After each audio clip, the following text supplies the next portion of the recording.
Good evening, everybody. Hope everybody's doing well. Let me check and see what I've got going on here. Hope my audio is good.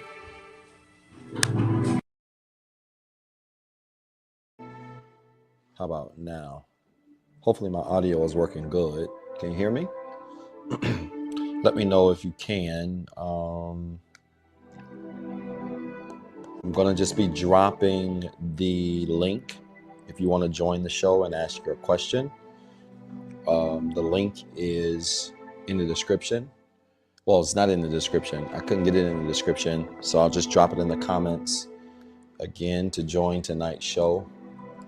The only place we cannot stream the link is to TikTok.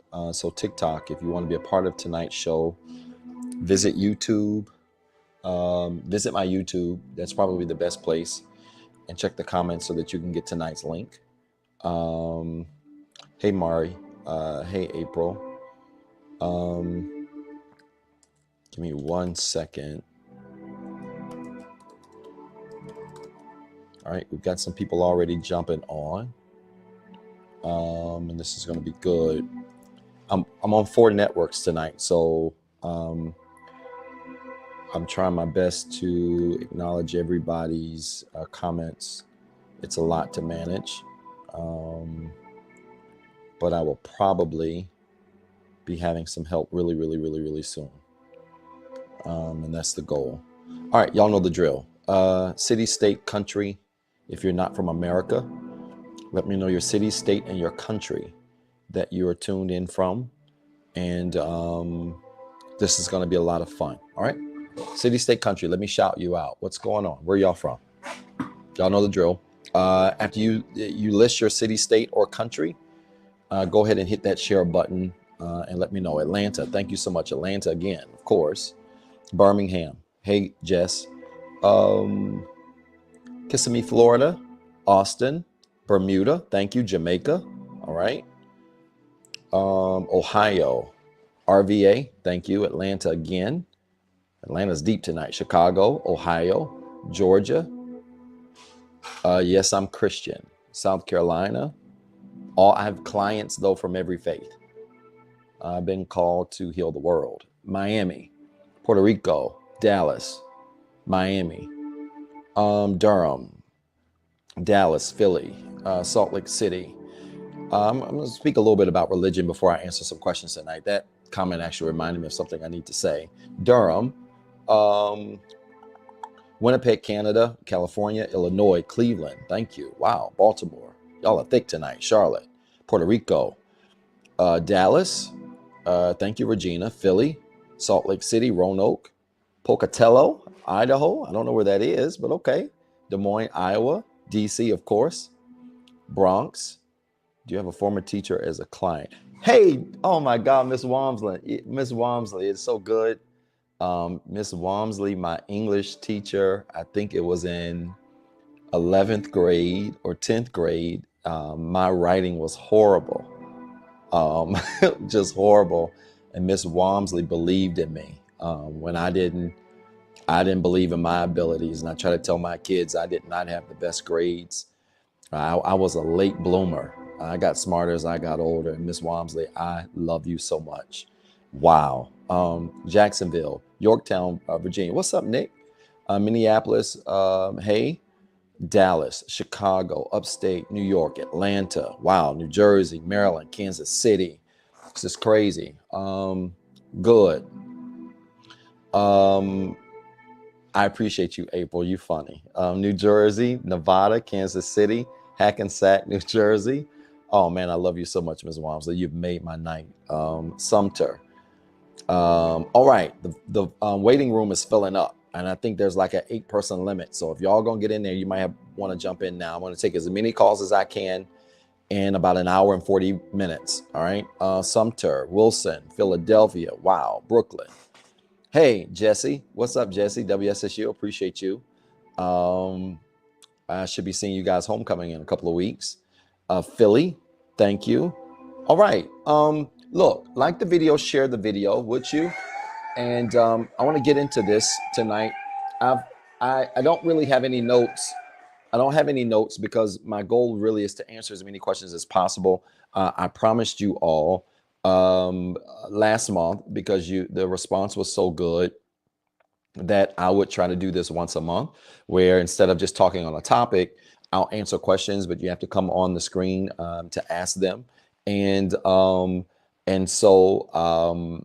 want to do that tonight and honor my word. I did it Monday exclusively for subscribers. It was incredibly impactful. The questions were really powerful, but there are literally no questions. There are no questions off the market. Whatever you want to ask, if you got the courage to ask it on camera, we're going to ask it. I just ask that you cut on your camera, and also turn down your background noise. Don't try to listen to you. Just do it through the feed. And I would really, really greatly appreciate that. Wow, y'all still dropping locations, and this is great. If you haven't already liked the video, share the video. Also, let me reiterate a couple of things. I have a zero tolerance policy for bullies. I was laughing with a client today, and we were talking about just how silly people are. I swear, some days I wish social media would just black out for like 48 hours so people could get a real reality of who they really are. Some of you guys are incredibly rude in the comments. Not on these live shows, because we have moderators that are really good for zapping people. But try to keep your comments respectful. It's okay if you don't agree with me. I don't care. But if you see other people commenting, try to be as respectful as possible, because my network is for people that want to heal. And so my job is to keep the community as clown free as possible. All right. And so I do ask that you would be very respectful with your comments. Let me also say this as well. I've got a lot going on. Many of you have reached out and asked if I can squeeze you in before the end of the year, and I can't. I really can't. I don't have the room. My goal is to perhaps open up my books maybe by the first week in December, if not around Thanksgiving, for new clients starting in January. But my year is booked. I've got appointments on my calendar all the way into the month of April of next year. There are people literally waiting already 3, 4, 5 months. So I am planning to open up my calendar for new clients, hopefully around December, but the start won't be until January. I'm only working with clients now, but I recognize that this is a very busy time of the year for me, because people are grieving. And the holidays always bring about special sentiments, specifically around grief, and people who are experiencing loss and how to process that. And so my months of November and December are going to be dedicated to that, where I am going to be doing 4 group works that are workshops. You see the dates on the screen: November the 8th, the 23rd, December the 7th, December the 17th. These are 90-minute sessions that I'm going to be doing on grief, healthy grieving, and letting go. I tell you, 90% of my calls this time of the year are centered around, Doc, it's the holidays. I got to face this. I got to deal with family. I got to deal with all of this stuff, and I don't know how I'm going to do it. And so this workshop is really going to cover that. And I'm so convinced that it's helpful that I'm offering 4 different dates to make this available. The links are in my bio. Sign up for that. Also, those of you that are interested in small group coaching as an alternative, I offer a small group coaching called Group Work. It's limited to 12 people. You see those dates on the screen as well. November the 15th, November the 23rd, December the 10th, December the 21st. If you're interested in being in a small community where we discuss, everybody goes around briefly and discusses the challenges that they're having. And I hope you to work through some challenges, those challenges to some solutions in a small group in a 2-hour session. And those dates are available also on my profile bio. Just click there and you'll be able to see that and sign up for that as well. So I've got a lot going on. November and December are incredibly busy. I have finally finished my book. Yes. I finally finished my book. The 5 Areas of Healing, that has been long awaited, is going to be released, probably ready right in time for Thanksgiving. And so I am now just finishing the final proofs. Miss Walmsley, I probably should have reached out to you to do that for me. And hopefully that will be released here in a couple of weeks. And so I hope all of you will support it. I got a feeling it's going to be a big deal, right on par with books like The Five Love Languages. This is a groundbreaking work that I created several years ago that frankly was born out of my own challenges and things that I had to personally overcome in my life. And here we are with now 1,022 clients in 39 countries around the world. So grateful to be a part of this journey with you all and glad that you all are a part of this journey with me. So that's going to be coming out. I want you all to support it. Again, it's called The 5 Areas of Healing. It's the thing that I base all of my work on, the content on, and I hope you all will participate. The ways to support are also on the show. Though we're not talking about content tonight, I do highly encourage all of you to get a journal and to find something to take notes with tonight, because this is what I know about the space. And this is what makes group work, the small group coaching, so powerful. When we do this groups of 12, there are no cameras.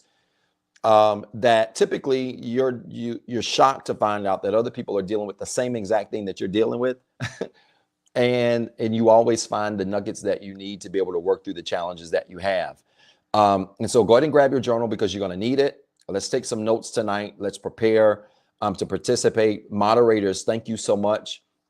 All of my moderators that are tuned in, please monitor the chat area for me. We're going to go ahead and start bringing people on the screen and answer some questions tonight. Again, nothing's off limits, and excited about tonight. Let me say this really quickly. I was really led to just share this. There's a lot of conversation about the elections that are coming up, especially here in America. Those of you that are not from America, you probably seen a lot about it on the news. And one of the things that I make very clear to people in all of my content is that my assignment, I believe, is to heal the world, not who you like. I'm not interested in that. I'm a Christian, but I have clients that are atheists, Muslim, you name it. Mother Earth, New Science, whatever you can think of, are a part of that 1,021 number. And I want to say this about the election, that regardless of your religious affiliation or your race or culture, it is critically important that you vote for people that align with your values. All right. I'm not about to turn into a politician tonight, so don't get nervous. But I want to say this. As far as I'm concerned, this election, when it comes down to morals and ethics and the government ain't always been the most morally and ethically clean place. All right. So it's kind of hard to throw rocks from a glass house. I want to be very clear about this, because nothing divides people more like religion, race, and politics. Nothing. And I'll be honest with you. I was telling a client today, I just wish they would shut down social media for like 3 days so people could just be normal again. Because if I'm being honest, you're just really seeing the true colors of so many people around the world around this hotbed election that we're in. All I ask is that you vote.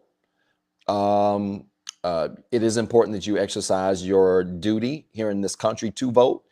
But let's not, I don't care what side you're on. Let's not play the moral high ground. There's enough dirt on both sides. There's enough dirt on both sides to not be able to call either side clean. And for many people, this is going to be about choosing the lesser of the evils that align with your values. And people don't have to like the truth. I don't care. But let's just chill out and just keep in mind that we have a civic duty to vote if you're registered to vote. And let's try to have some decency at this time of the year. All right. And that's all I got to say about that. And I'm done. All right. Let's get some people on. Let's start. I think David was on first. David, I'm about to bring you on.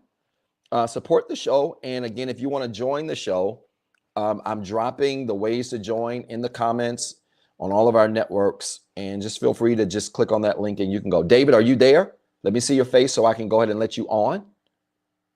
David, are you there? If not, I'm going to go to the next person.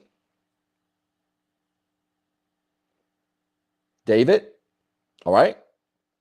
I'll come back to you if you're still there. Chels, am I getting that right?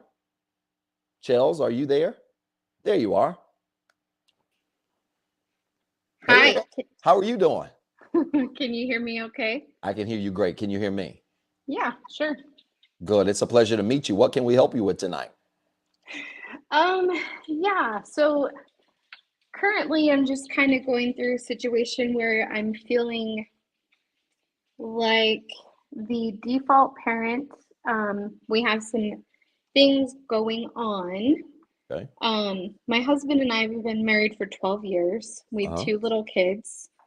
Um, about a year and a half ago, his stepmom passed away very abruptly from cancer.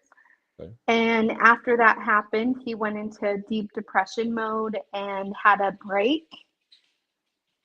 And so now currently his dad is in the hospital, who has medical issues waiting for a heart transplant.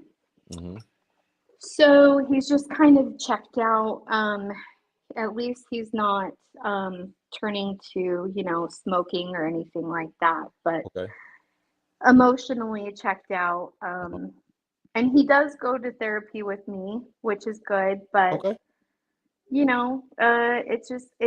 it's hard because I want to support him, Uh-huh. but it's it's hard because I'm taking care of both of our kids right now and working, Mm-hmm. and it's a struggle. So what's the question? Well, I guess the question would be how do I get through this survival Yeah, moment without, blaming him or sure. damaging him, and I do not want, him to go through another break, Uh-huh. and but he just isn't opening up. Yeah, that's a really good question. And I appreciate your Chels, just the candid nature behind the question. And I think this is really simple. We got to remember that marriage is a union that, to the extent possible, you want to try to work together as a team to solve your problems. I think this is very positive in that he's going to counseling with you. I think that's great. I think if he's not doing the work to better himself, this is maybe a different conversation. Mm-hmm. But the fact that he is putting the effort to work on himself is a positive sign. I think one of the things that we have to do is understand the power of momentum, that there is such a thing that when it rains, it pours. So one Yeah. bad thing can happen, and then another bad thing after that, and then bad things. So how do you stop negative momentum? Well, Yeah. you allow the car to crash. You Okay. allow the car to crash, and I'll explain what I mean. If you put a car on the top of a hill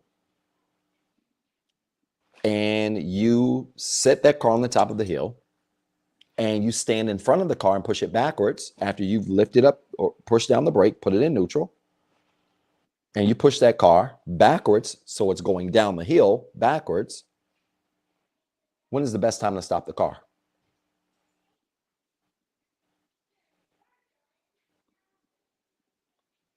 I don't know. Take a guess. Let's say this hill is 200 feet. No. Let's say this hill is, I don't know, 500 feet. And you push that car in the front, just tip it, and it starts rolling backwards. When's the best time to stop it, Chels?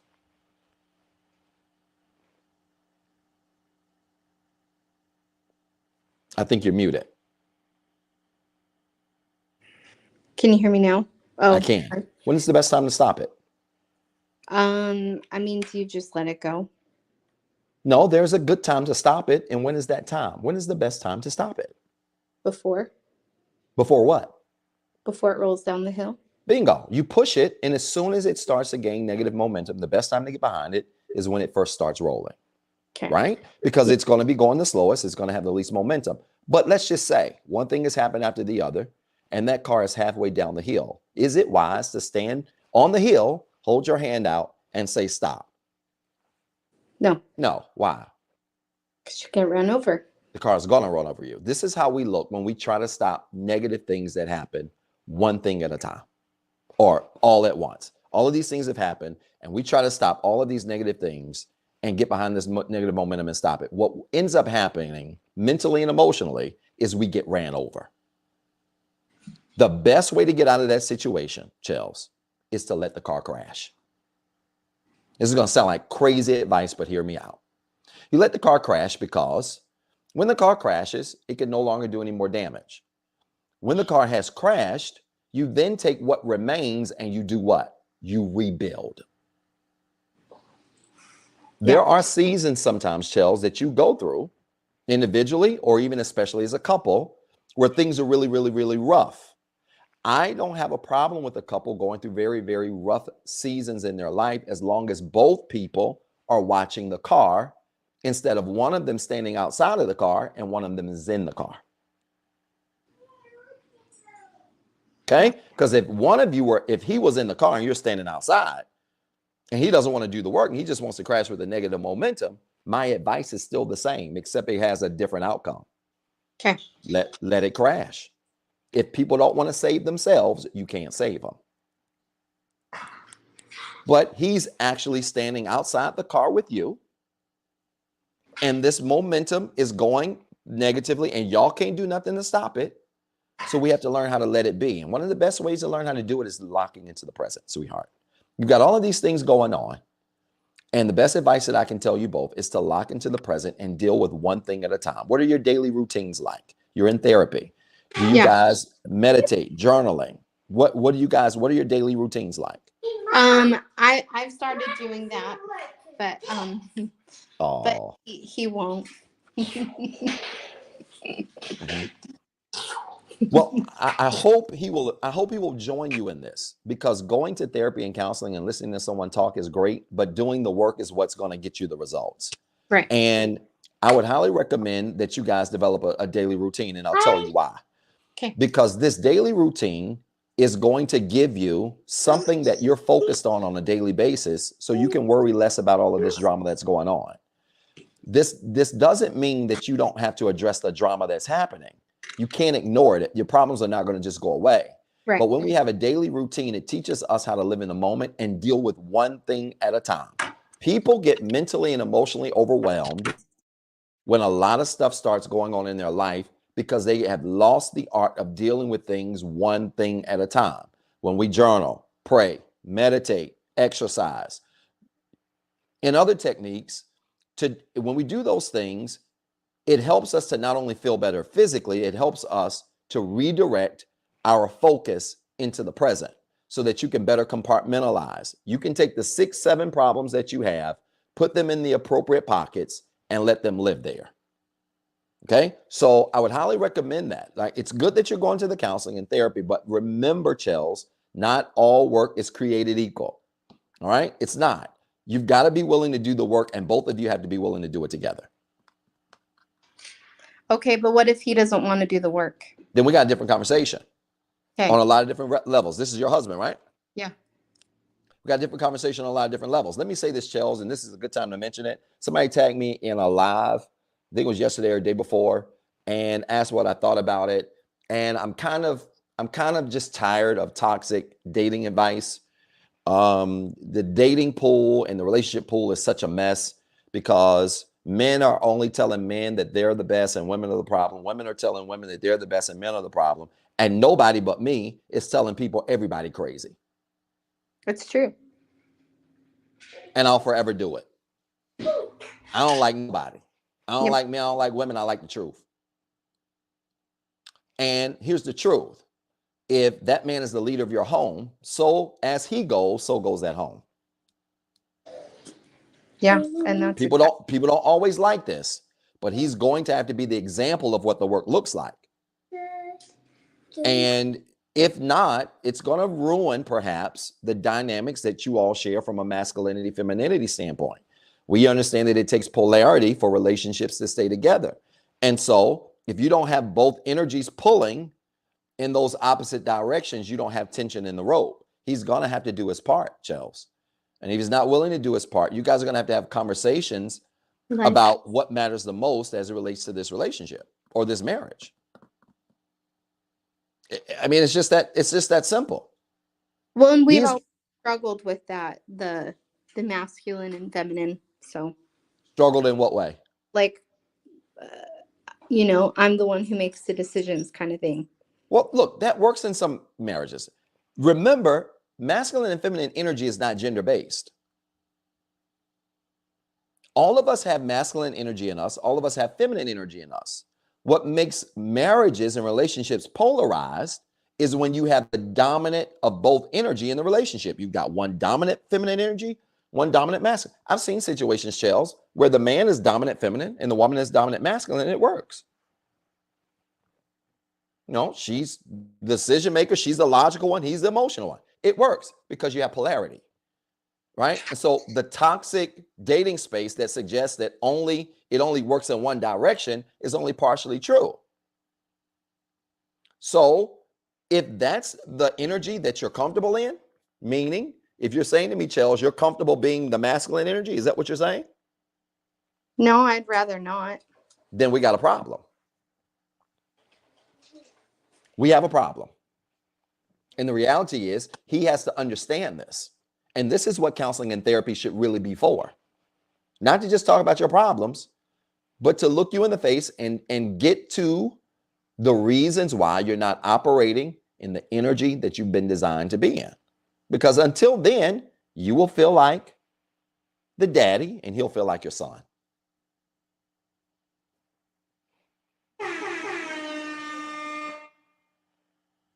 Yeah. And there are a lot of women in marriages right now who are wearing the pants that want to wear the skirt. And there are a lot of men in marriages that are beating their chest like they're the man, but they're more feminine than their wives. And that's why you have arguments that are so random. You have arguments, you have so much tension in your household, and it's wild. So we got to get into our regular energy and our natural energy. I highly recommend you both get the book, Men Are From Mars, Women Are From Venus. If you don't have it already, you probably heard me talk about that book. Yep. That will be a good Christmas gift for him. I don't know if I would wait that long. But get the book and you guys read it together, because it's an eye-opener for people who don't realize the power of our energy when we show up in these relationships.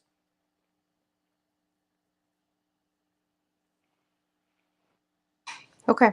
Sounds like y'all got to have a talk. Oh, yeah. No, it's a current talk. Yeah. And Chels, I'd be more than willing to help. My email address is in my bio. Shoot me a note. I'd be happy to set up a session with both of you to work with you. But I'm going to tell you, that's going to be a hard session. Yeah. Because it's going to be honest.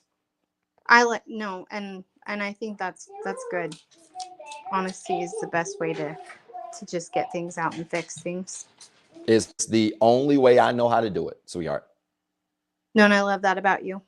I appreciate you. I hope this was helpful. Yeah. No, it was. I hope to see you soon, Chels. Thanks. Be good. Thanks. Y'all, let's give it up for Chels.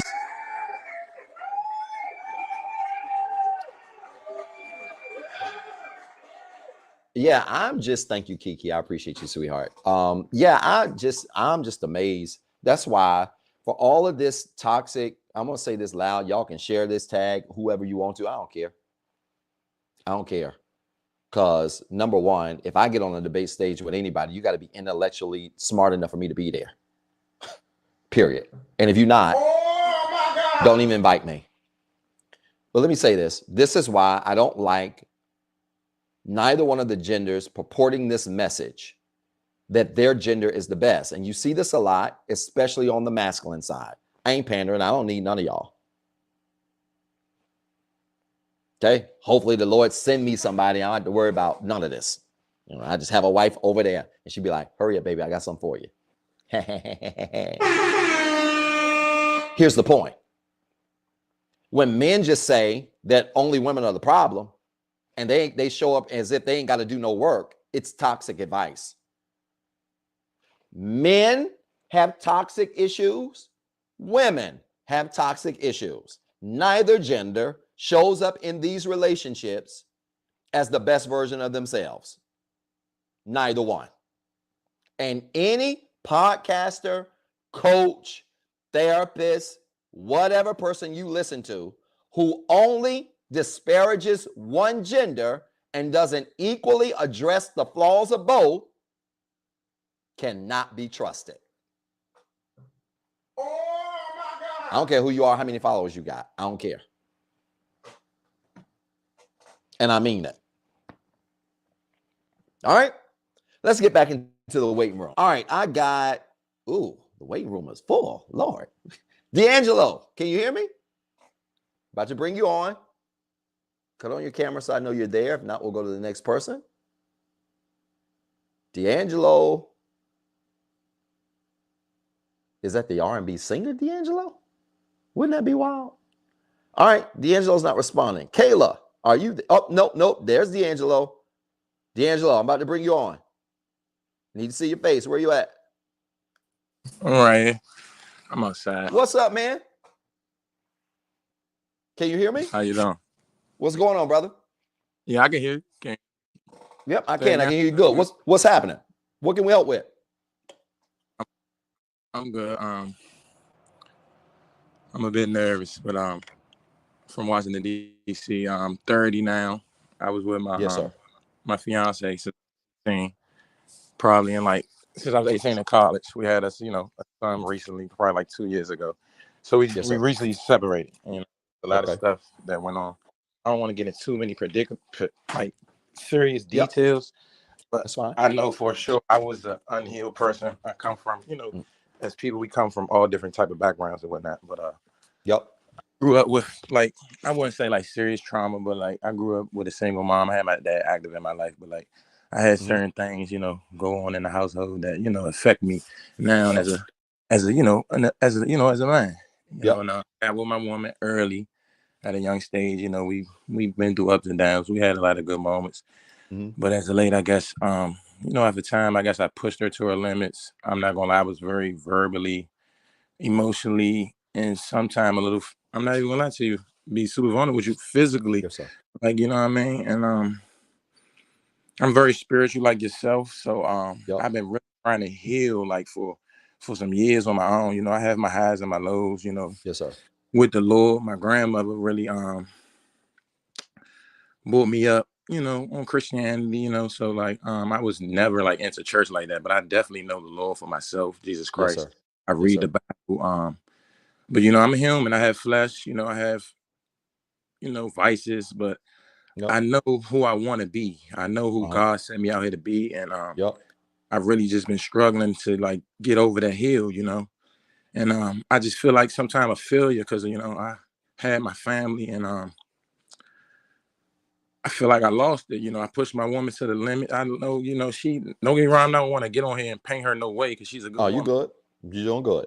She wasn't perfect either, you know what I mean? But Mm-hmm. the way things basically left off, it just really like put me in a space where me and her are like really like off. Like that used to be my best friend. Like, I'm not gonna lie. So like now, like it's like I don't even know. It's hard to even be cordial with her because, like, like I Yep. said, the way the things was left off, a lot of things happened. I'm not gonna sit on here and get into details because that's, Yeah. It's all good. like that's basically it, man. Like I don't want to keep gibbering because I could get the gibbering. You're doing good, brother. You Let me know what I say mean? this to you. I Sometimes I love talking. I love talking to men. I sometimes get judged because like I really feel like people don't understand like how deep it goes. Like I'm Mm-hmm. really into the spiritually thing, and I always wanted her to get on the spiritually thing. Like it's one thing to know what you was taught about Mm-hmm. the Lord Jesus Christ, rather than having a relationship with him, knowing him yourself. Yep. Like, and I used to try to like, I'm not gonna say push it on her, but I wanted that for her. And I was sometimes, I guess, come off forceful with it. Mm-hmm. I didn't Mm-hmm. think I was, but obviously that's what she's giving me for her experience with me. I'm hearing her out, but I know I just really came honestly with genuine intentions. Of course, I wasn't perfect. I done things, said things, but at the end Yep. of the day, I feel like I got a good heart and meant well. But I guess, things happen, Yep. life happens. So like I just really been trying to, get over that, And this is Mm-hmm. crazy. I'm right here on live. I can't believe You're it. doing good, brother. I wish you could see the comments because Right. everybody's commending your honesty. Let me say this to you. Um, I love talking to men in this space, and I'll tell you why. Because there's a lot of toxic information out here being fed to men in the name of masculinity, and it's poisonous. Um, when a CEO makes a mistake running a company, a huge mistake, Mhm. how do the shareholders typically fix it? What do they do to the CEO? I guess blame him, get him out of there. I don't know. They get them out of there. Yeah. They don't fire the janitor, right? Mm-mm. They get the CEO out, right? Because at the end of the day, the CEO sets the tone for the whole organization. Right. Now, that ain't the end of life for that CEO. Most CEOs who have been running organizations can take that experience, learn from the bad experience, make the adjustments, and end up getting what? Another CEO job. Right. It's rare when a CEO gets fired and never gets hired again. That's true. Your responsibility as a man is just simply to do a few things. Number one, to fall on the sword. I think this step is major, and coming on here in front of all of these hundreds of strangers and saying, look, I think I screwed this up, but I own this. It starts with me. That's falling on the sword. And what's missing in masculinity today is this word called accountability. Let me tell you something, dude. I talk to women every single day around the world that go through relationship challenges, and they will tell you straight up, I don't know a woman alive that doesn't want a man who's accountable. Not a single one. Right. Not one. So maybe this happened because, D'Angelo, you had to be positioned to reset yourself in the context of accountability. I want to say this. I don't think all is lost. If you guys are not together right now and you got space, I think the best thing you can give to her is space. Because you've got to remember this. As a man, D'Angelo, your job is to set the tone in the relationship. A man, if he's predominantly masculine energy and she's predominantly feminine, his job is to set the tone. Her job is to set the temperature. And so the temperature of that relationship is going to be predicated on how well you set the tone. And so things likely went left here because of the mistakes that you made. The most important thing to do is just to own the fact that you made the mistakes, give her the space so that she can reset her emotions. Because I'm going to tell you, if you guys are arguing, going back and forth, it's real volatile. There's a really good chance that even if she's a feminine woman, when she doesn't feel safe, she's going to start acting like a man. And it's natural. A woman will revert to her masculinity when she's feminine if she doesn't feel safe, because she goes into protection mode. So the worst thing a man can do while she's in protection mode is what? Chase her. Don't run after her. So what you do is say, sweetheart, I'm working on myself. I'm in counseling. I'm in therapy. I know I messed up. I know you don't even want to talk to me. That's fine. But hopefully at some point we can get together and have a conversation about this. I just want you to know I'm working on me, and fall back, way back. Because a woman, when she doesn't feel safe, needs time to reset herself mentally and emotionally. And where guys mess up is you keep running after her, chasing her. And every time she sees you, she thinks about every argument you had. She thinks about every time you disrespected her. She thinks about everything you said that was crazy. Get out of her face. You ever heard the phrase, absence makes the heart go fonder? That's the principle. That when we create distance with someone we've offended, it gives us our best shot to be able to reset ourselves mentally and emotionally, and them do the same. So this is a season, man, where you're going to just need to heal on your own. Take care of your child, right? Son or daughter, right? Did you say son or daughter? Take care of your son, because this is a perfect time for you to be an example to him of what bouncing back from failure looks like. Take care of your son, work on yourself, and make it your business to intentionally engage with her in a positive way every time you talk to her. Because you don't have to tell her what you're doing to change. Let me tell you something about women. Women can feel when you change. You ain't got to talk. You don't have to sell it. You ain't going to have to explain it. I did this. I'm doing that. No. Because women are feelers by nature. You can be in their presence and they can feel your energy like that. Don't worry about that. Do the work. Because when you do the work and then you get around her, she's going to see you've been doing the work.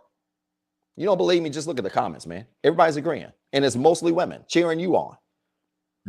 So I want you to focus on you. Are you seeing a counselor, therapist? Are you working through any of this stuff? No, I haven't. So this is what I'm going to do. I need you see my email address on the screen, info@zeb3rd? Yeah, I see this. I need you to email me tonight. I'm going to put you in one of these grief and letting go courses. Okay. All right, for free on me. Okay. All right.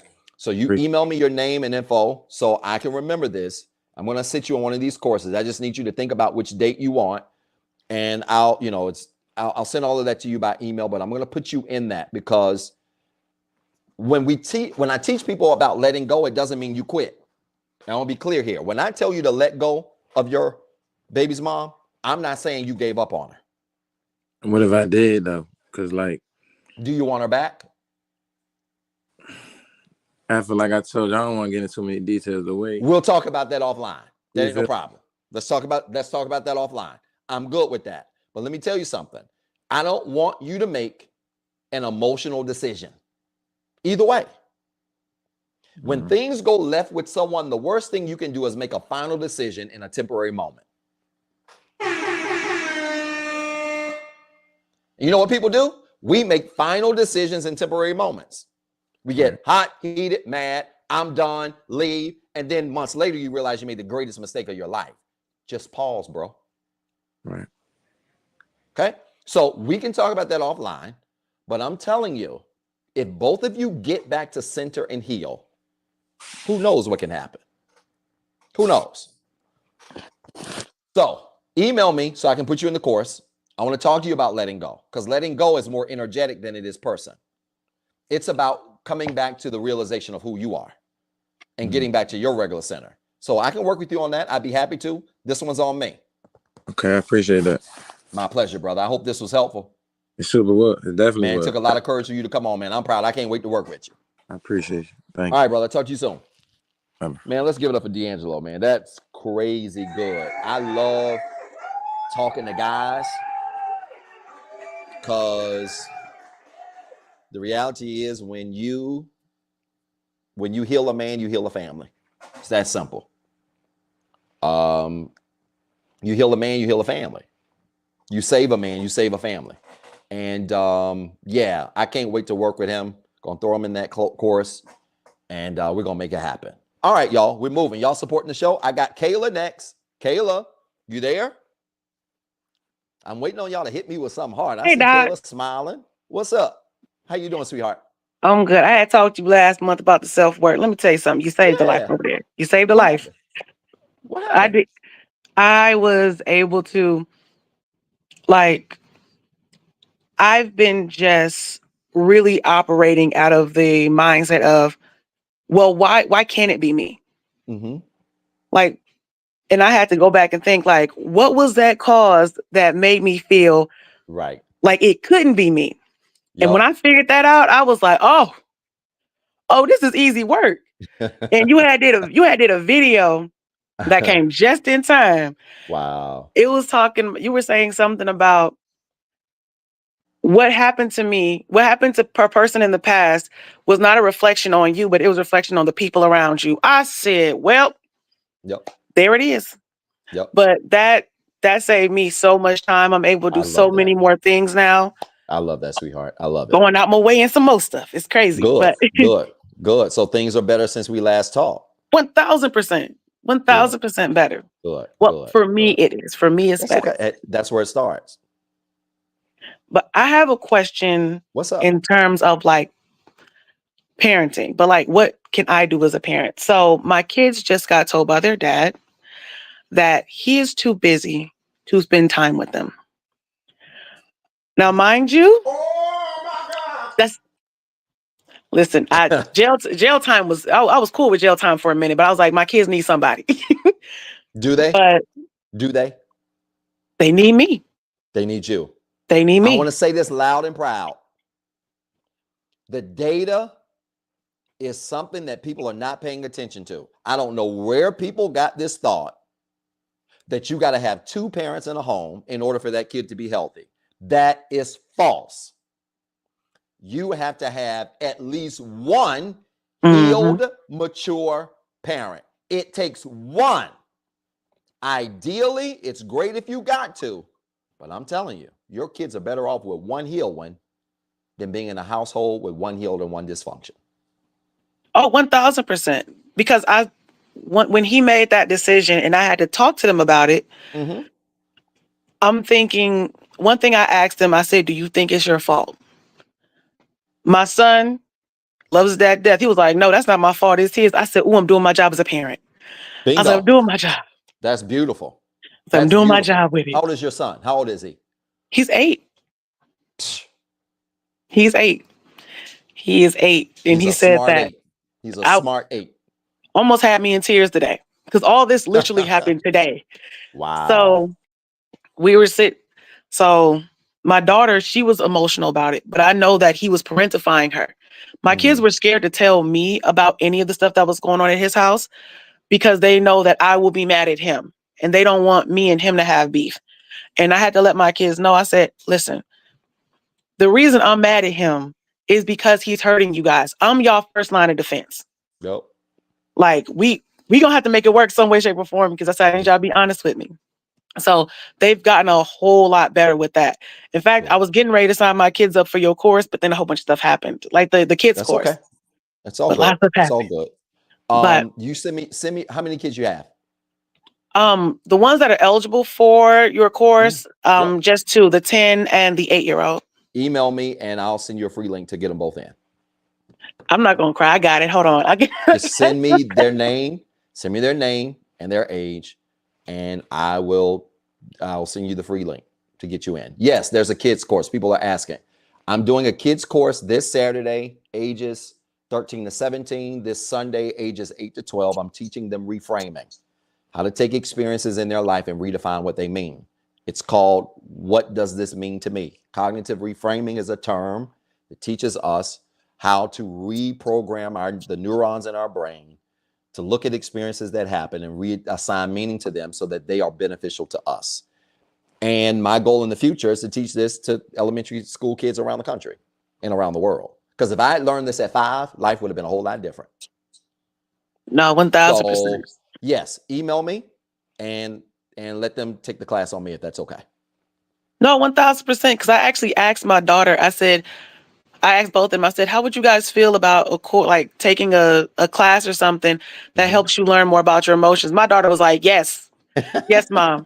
And Yep. I asked her, I said, "Why do you?" I was like, "Why do you feel you need it?" She said, Yep. "Because I feel that I have anger issues." And I said, "Oh, okay." Wow. I said, "You are 10. Go sit down somewhere. You're okay." Wow. But You know, our kids are so much more advanced now, and part of this is because of technology, and they have access to more information, so they're much smarter sooner, and that's a good thing. There is a lot of bad information out here, so I do take parenting very seriously, and I don't let my kids go everywhere, and sure don't let them listen to everybody. So you can know that they're in good hands. But I think that's great that they are having conversations now about things like anger control and emotional regulation. I didn't know what that meant at the age of 8. I wasn't thinking about none of that. And that just means that they're going to grow up a lot more aware. So yeah, let's do it. Let's get them in the course. Let me just say this to you really quickly about this parenting thing, because again, it only takes one heel win. And the best thing you can do in this situation is be the example of the parent that they need to see. You don't want to get into this thing where you are having to you're handling your kids in a way in which you're exposing the flaws of their father. The reality is children are smarter than what we give them credit. And your 8-year-old is proof of this. They probably know more than what they're talking to you about. Okay. So they know daddy's got some challenges. They know daddy's got some issues. And I always tell parents that are in this boat where you got one parent trying to do it right. You got one parent that's just wilding out and doing whatever. Be the example parent. Your job is to be the example so that when your kids become of age where they feel safe enough to express to you what they're feeling, or they become grown enough to say to you, Mama, I don't want to go over there. I don't want to spend no time with him. This is why. You will know at that point you've done your job. Your job is not to expose the other person. Let them do it themselves. oh yeah, I never ever bashed your dad. Good. Like anytime they say something to me about something that he did that I can control, I'll just hit them with the, okay, what is it that y'all feel that, you need to do, or something that you want to do? Is there something that y'all need me to do? But I'm going to Yep. ask them that question first, because I don't want to feel like that overbearing parent that doesn't pay attention or listen to kids. Mm-hmm. Because the fact that grew up in an era where kids are seen and not heard, it's like I want to make sure my babies understand I hear them Yep. and I see That's them. fair. No, that's totally fair. That's totally fair. And it's good that you have that open line of communication. But they're going to ask questions, and they're going to ask prying questions. Like, why isn't daddy doing this? Why isn't daddy? And your job is going to be to answer that question as general as you possibly can, but also truthful. Hey, your dad, I don't know why he's not doing this, but the most important thing is anytime you guys have to be somewhere, you need something, I'm going to make sure you have it. That's the answer. Look, you That's just confirmed that I'm doing it right. You just and confirmed, that's the because that's what I mature do. answer. And when your kids become of age, and you're going to see this, they're going to get to a place where when they know they really need something, they already know who they can depend on. You ain't They got do to that sell them. now. They do it Bingo. now. It don't take them long, does it? They do it now. Doesn't It take them doesn't take long. them long at all. Your job is to be the role model and to model before them what being a good parent looks like. The kids are going to see it and they're going to make a choice. And they almost always make the right choice, unless they've been negatively influenced by the parent who ain't doing their job, i.e., I'm going to let you do what you want to do. Come out, you can hang with me, you can smoke, you can do. I have clients going through that. And so kids have chosen the wrong parent because they have the freedom that parent gives them, though it's really false freedom. It's pseudo freedom because Yeah, they're doing freedom crazy isn't, things. they don't have structure. And kids Bingo. love structure. Bingo. Bingo. So you're doing the right thing. And even if they start hating structure, give them what they need, not what they want. And when they get older, they're going to appreciate it. They'll be all right. And it's crazy because, like, even my 2 6-year-olds, they all appreciate it now. Yep. They'll get mad at me for like 5 minutes. They'll be like, Mom, I'm upset with you because of this. And I'll say, okay, so now let's talk about why you're actually mad. Are you mad at me for giving you the consequence of your action? Right. What's going on here? Right. And then they instantly calm down. And I'm like, hey, they be like, love you, Mom. Be like, hey, love you too. Just know that, I'm here for you. If you want to, try something, try to have a conversation or whatever, like, I'm here. Yeah, they only need one, sweetheart. That's all they need. They only need one healed parent. And when you understand this, it's gonna change your perspective on what he's doing. Your job is to get in your lane. He's got a lane. You get in yours and be healed in that lane, as healed as you possibly can in that lane. And your kids, whom you're teaching right from wrong, will grow up and be able to clearly see what's healthy and what ain't. They ain't stupid. No, they possibly too smart. Probably so, especially if they like mine. I know they are. Look, my goodness, on today, my God. Well, hey, Charlotte, this has been great. It's been so, Kayla, it's been so good to catch up with you. Don't forget to email me. You take my email address now, info@zeb3rd. I can grab it off the live. Yep, grab it off the live. Send me the message tonight so I can make sure I send you the link. And I can't wait to see them this weekend. All right, thank you so much. You have a good night. My pleasure, sweetheart. You as well. Anyway. Y'all, let's give it up for Kayla. That was great.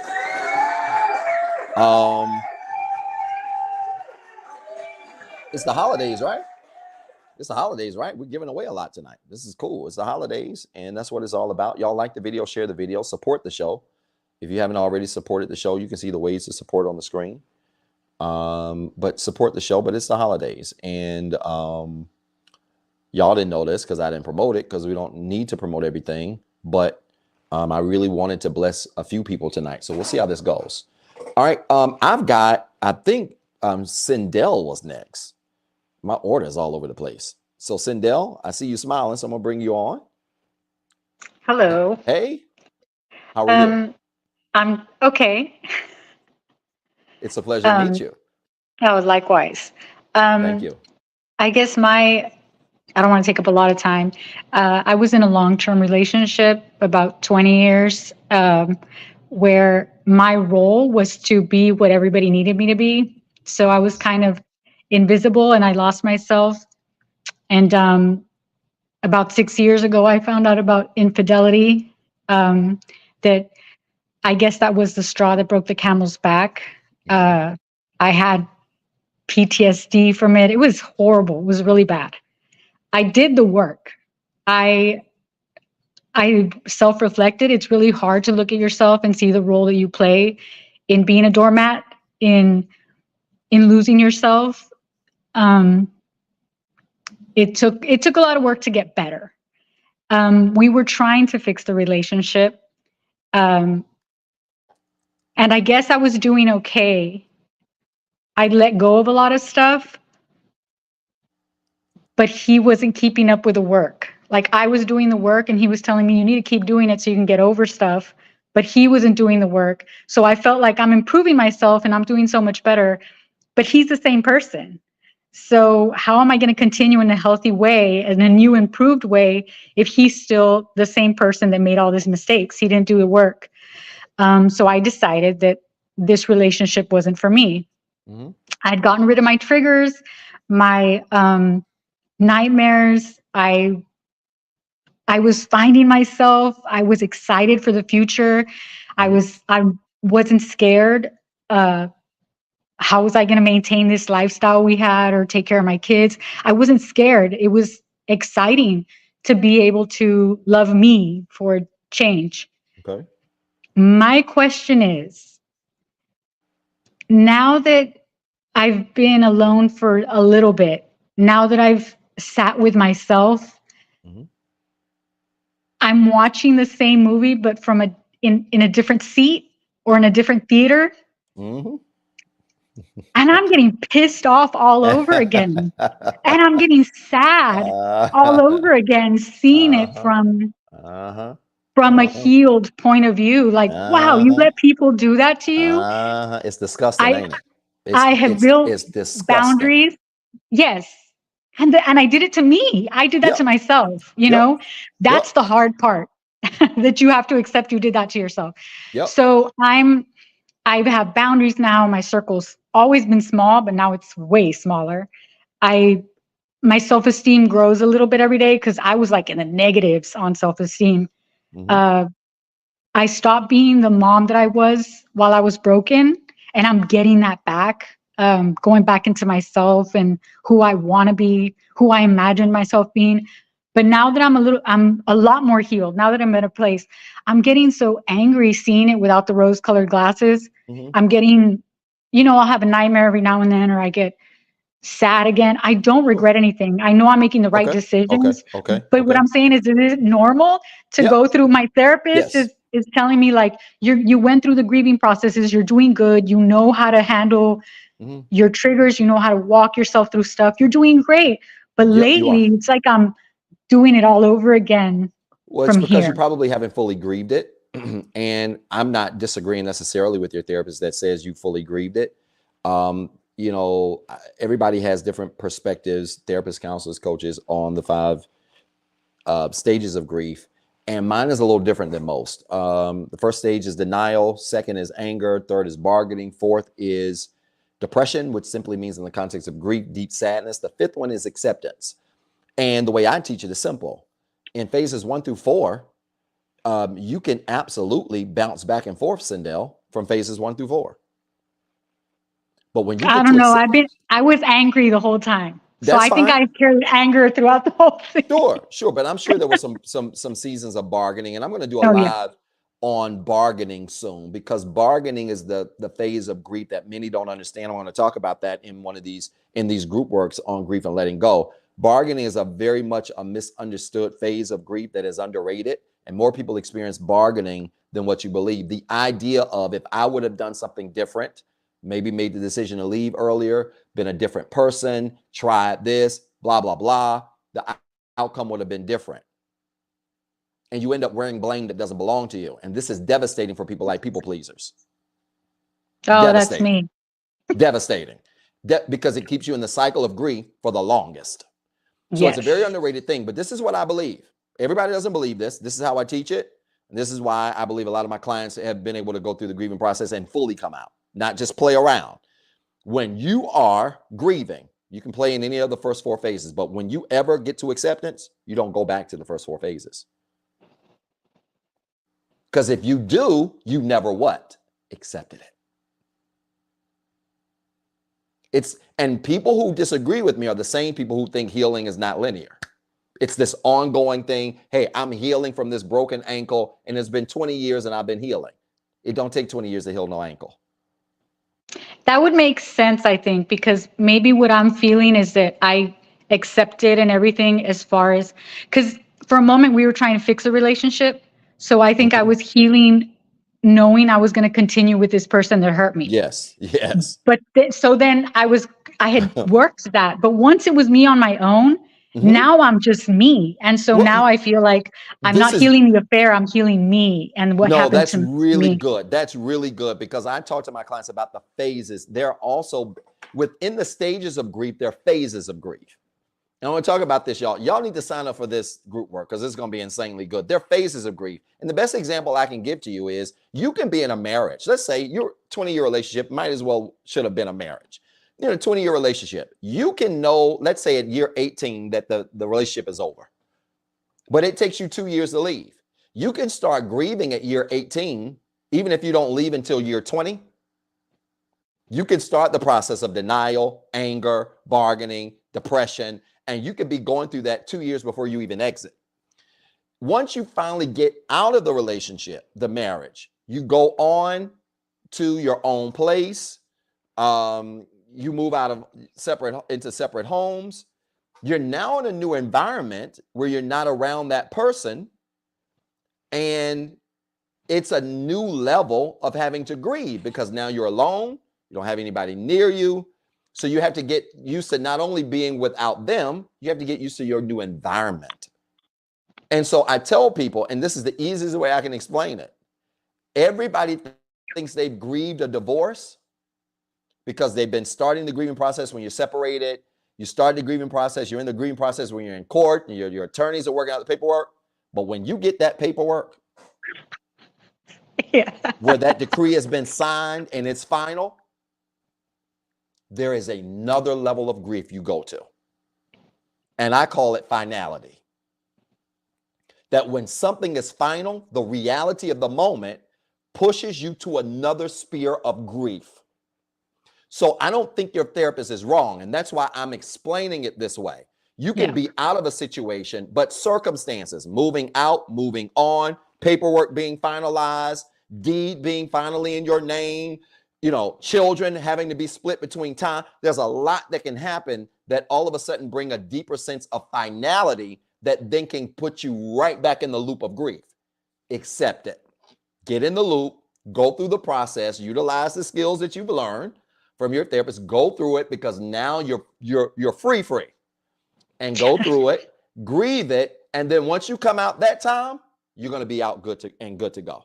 So yeah, you're on the right path. Does that make sense? Yes, it does. I think saying it out loud helps you organize it in your head. The finality of grief is a beast. And you know, I talk about that and I teach my clients that. You can think you're over it, but when you get those divorces, I've had clients actually start with me before they filed the paperwork, before they left their spouse. They've started on with me. They decided that's what they were going to do. They wanted me to coach them and help them heal through the process. And it was rough in the beginning, really hard. Then they started to heal through it. By the time the paperwork was ready, the attorneys had gone through cases, they've had hearings, stuff. My client was ready. I'm ready to do this. I'm ready to move on. And then when they get served that paperwork, I've had clients come on a call and just burst out crying. Doc, I don't know why I'm crying. I don't know why I'm so upset. I don't know why I'm feeling, I thought I was over it. I said, ma'am, sir, you are over it. What you're experiencing is what's called the finality of the moment. And it's like a relief. When you get that paperwork, yeah, it's relief, but it's also part sadness. Like, I really wish this could have worked. I wish it could have been different. So you in essence end up going right back into the grief loop. And I tell my clients, don't think that doesn't mean you haven't necessarily accepted it, but it does mean that there's another level of grief we need to reach for, or a grieving process that we need to reach for, and we need to go back into that loop so that we can fully process where we are and the finality of the moment. Does that make sense? It does. Yeah, that's exactly where you are. And I love it for you because it's like you're going through this again. But the good news, Sindelle, it should feel better grieving it this time than it did the first time. I don't care how small the steps are. I'm making the steps. Yeah, it feels better the second time. I'm good. Yeah, it feels better the second time. It's not like it like it was when you had to go through it the first time. Not at all. No, it's easier. You had practice. There you go. And you got a frame of reference for sure. I hope that was helpful. It was. Looking forward to your book. My pleasure, sweetheart. I appreciate you. Thank you for your support. Be good. That was really good, y'all. That was a good call about really grief and what that looks like. And it's so underrated because it really can loop. Like, it can loop. You can think you're out of something And then something comes with that reminds you of the finality of it, and you begin to relive it again. And that's okay. It doesn't mean you haven't done the work. It just means you got to deal with the finality of the moment. All right. And that's what I call that. I probably need to copyright that because people like to steal. All right. But the finality of the moment. And that's a really big deal. Okay. All right. Who we got next? Y'all supporting the show? Have y'all liked the video? I saw somebody put up a good comment. We got all these viewers and only 59 likes. What's wrong with y'all? Like the video. I need everybody to like the video. Hey, TikTok, we got 18,000 likes. That's ridiculous. I need y'all to, come on, double tap. Let's go. I need you to like the video. Everybody grab your phone. I see Pia grabbing her phone. Is it her or him? I can't tell. There you go. Okay, I see you. Grabbing her phone and she's liking. I love it. Pia, I'm coming to you next. Then I got Trina after you. Okay. But I want you to like this video. Y'all share the video. Is this helping anybody tonight? I hope this is helping.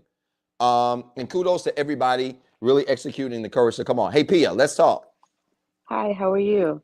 How are you doing? I love that last young lady that was on, and I feel like Powerful, for wasn't it? me, it was so powerful. I'm sitting Yeah. here in tears just listening to her because I want to be her one day. Yeah, you will be. You will be. And for me, I am struggling. I am a single parent in a partnership, situationship. I don't know what to call it, but it is a struggle. And I want to get on the other side of being the person that I know that I could be for myself and for my daughter. I am an educator. I am a student. I'm in a Nice. doctoral program, and I'm Nice. just trying Congrats. to be better. Thank you. And I am struggling in my relationship of how to leave and how to really figure out what my next steps are. I am the masculine person in this relationship. I don't want to be that anymore. I want to tap into my feminine side. I want to exude the love that I know that I have in me to myself. And I have stopped doing that over the last year and a half to 2 years. But in that same space and place, have set boundaries for myself in that space. But I want to get to that other side of healing. And I Yeah. don't know how to do that. Yeah, I don't think it's as challenging as you think it is. Kudos to you for your courage. Let me ask you this before I start talking about some steps, because contrary to what people think, I am actually in the reconciliation business. If couples can work it out, I love for them to work it out. If you can. If you can't work it out, then life happens and we have to learn how to heal and let go. Do you feel like at this point, Pia, you have done everything you can to salvage the relationship? I do. Okay. If you can honestly say that and you're going to move forward, then it's simple. What we need to do is identify what our values are and then align the decision against our values, because our values ultimately tell us what we should be doing next. If you say to me you value peace and this relationship doesn't support your value for peace, the relationship is probably not a good idea. Right.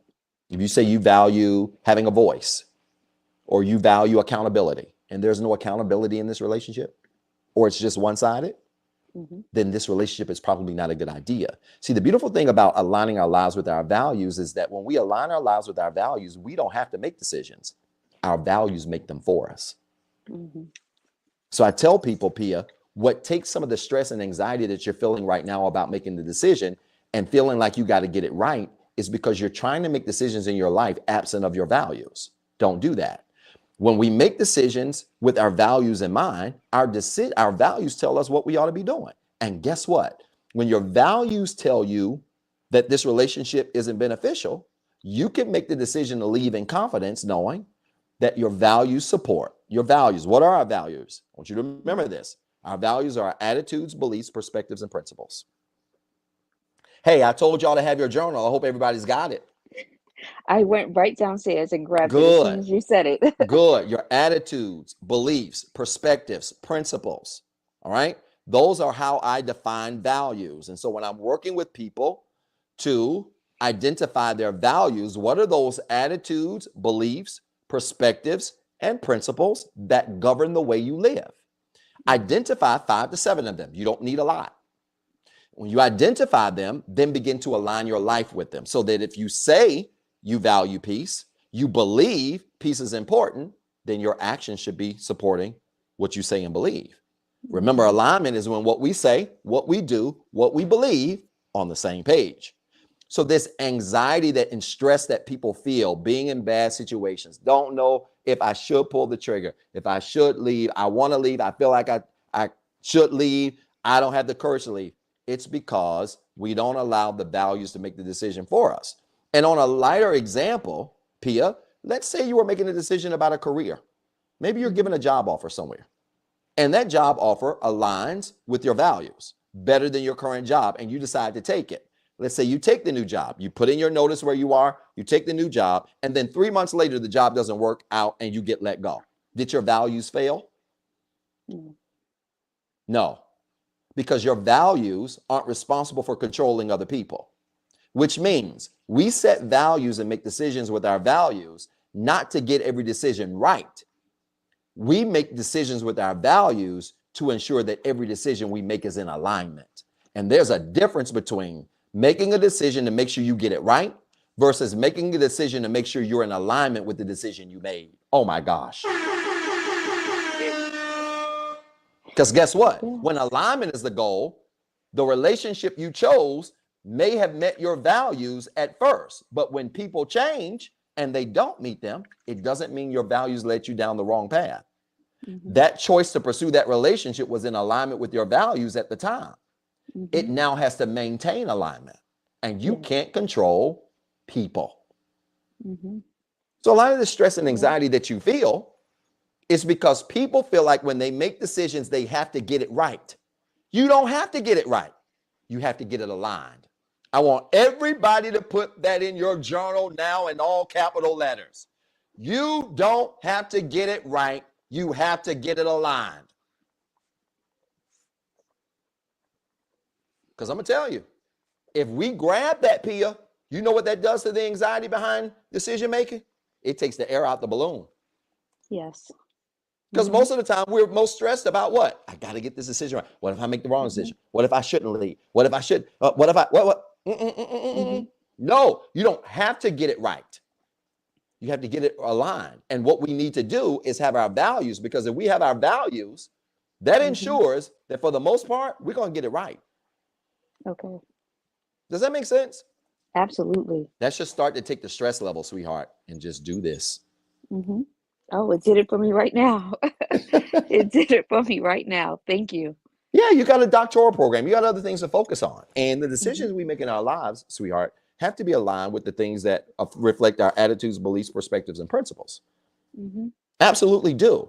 And we just take stress off the decision making when we recognize that it's our values job to do the work for us and not us. I tell people when I make decisions, because I can sometimes, P, if I'm being honest, be slow with making decisions because I like to evaluate, especially critical decisions. I like to evaluate those decisions very thoroughly against my values. But here's the thing about it. When I make a decision, I finally come to a decision and it's aligned with my values. I even hit people in situations with this. I didn't leave the business deal. My values did. I didn't reject the offer to work with you. My values did. What? Yeah, my values. Yeah. And what that does is takes the anxiety and the pressure off of you, or feeling like you're disappointing somebody, you're letting somebody down. It takes all of that stuff and throws it in the trash.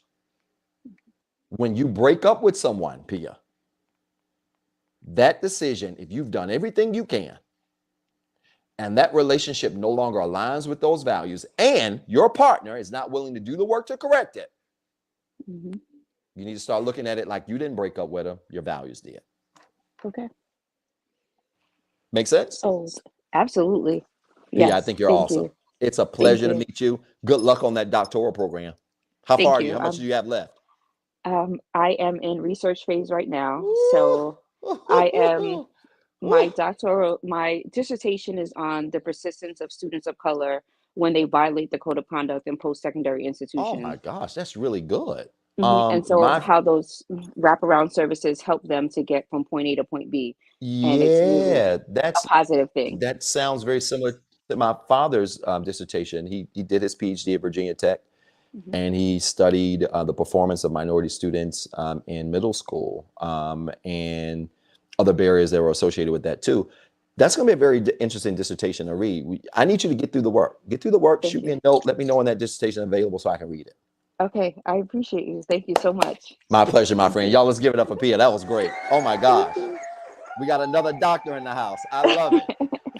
May Yo, 2025. wasn't that solid? That was really solid. And, I think one of the things, gosh, this values conversation is big because when we really think about it, values make the decision for us, y'all. We don't have to make these decisions, values do it.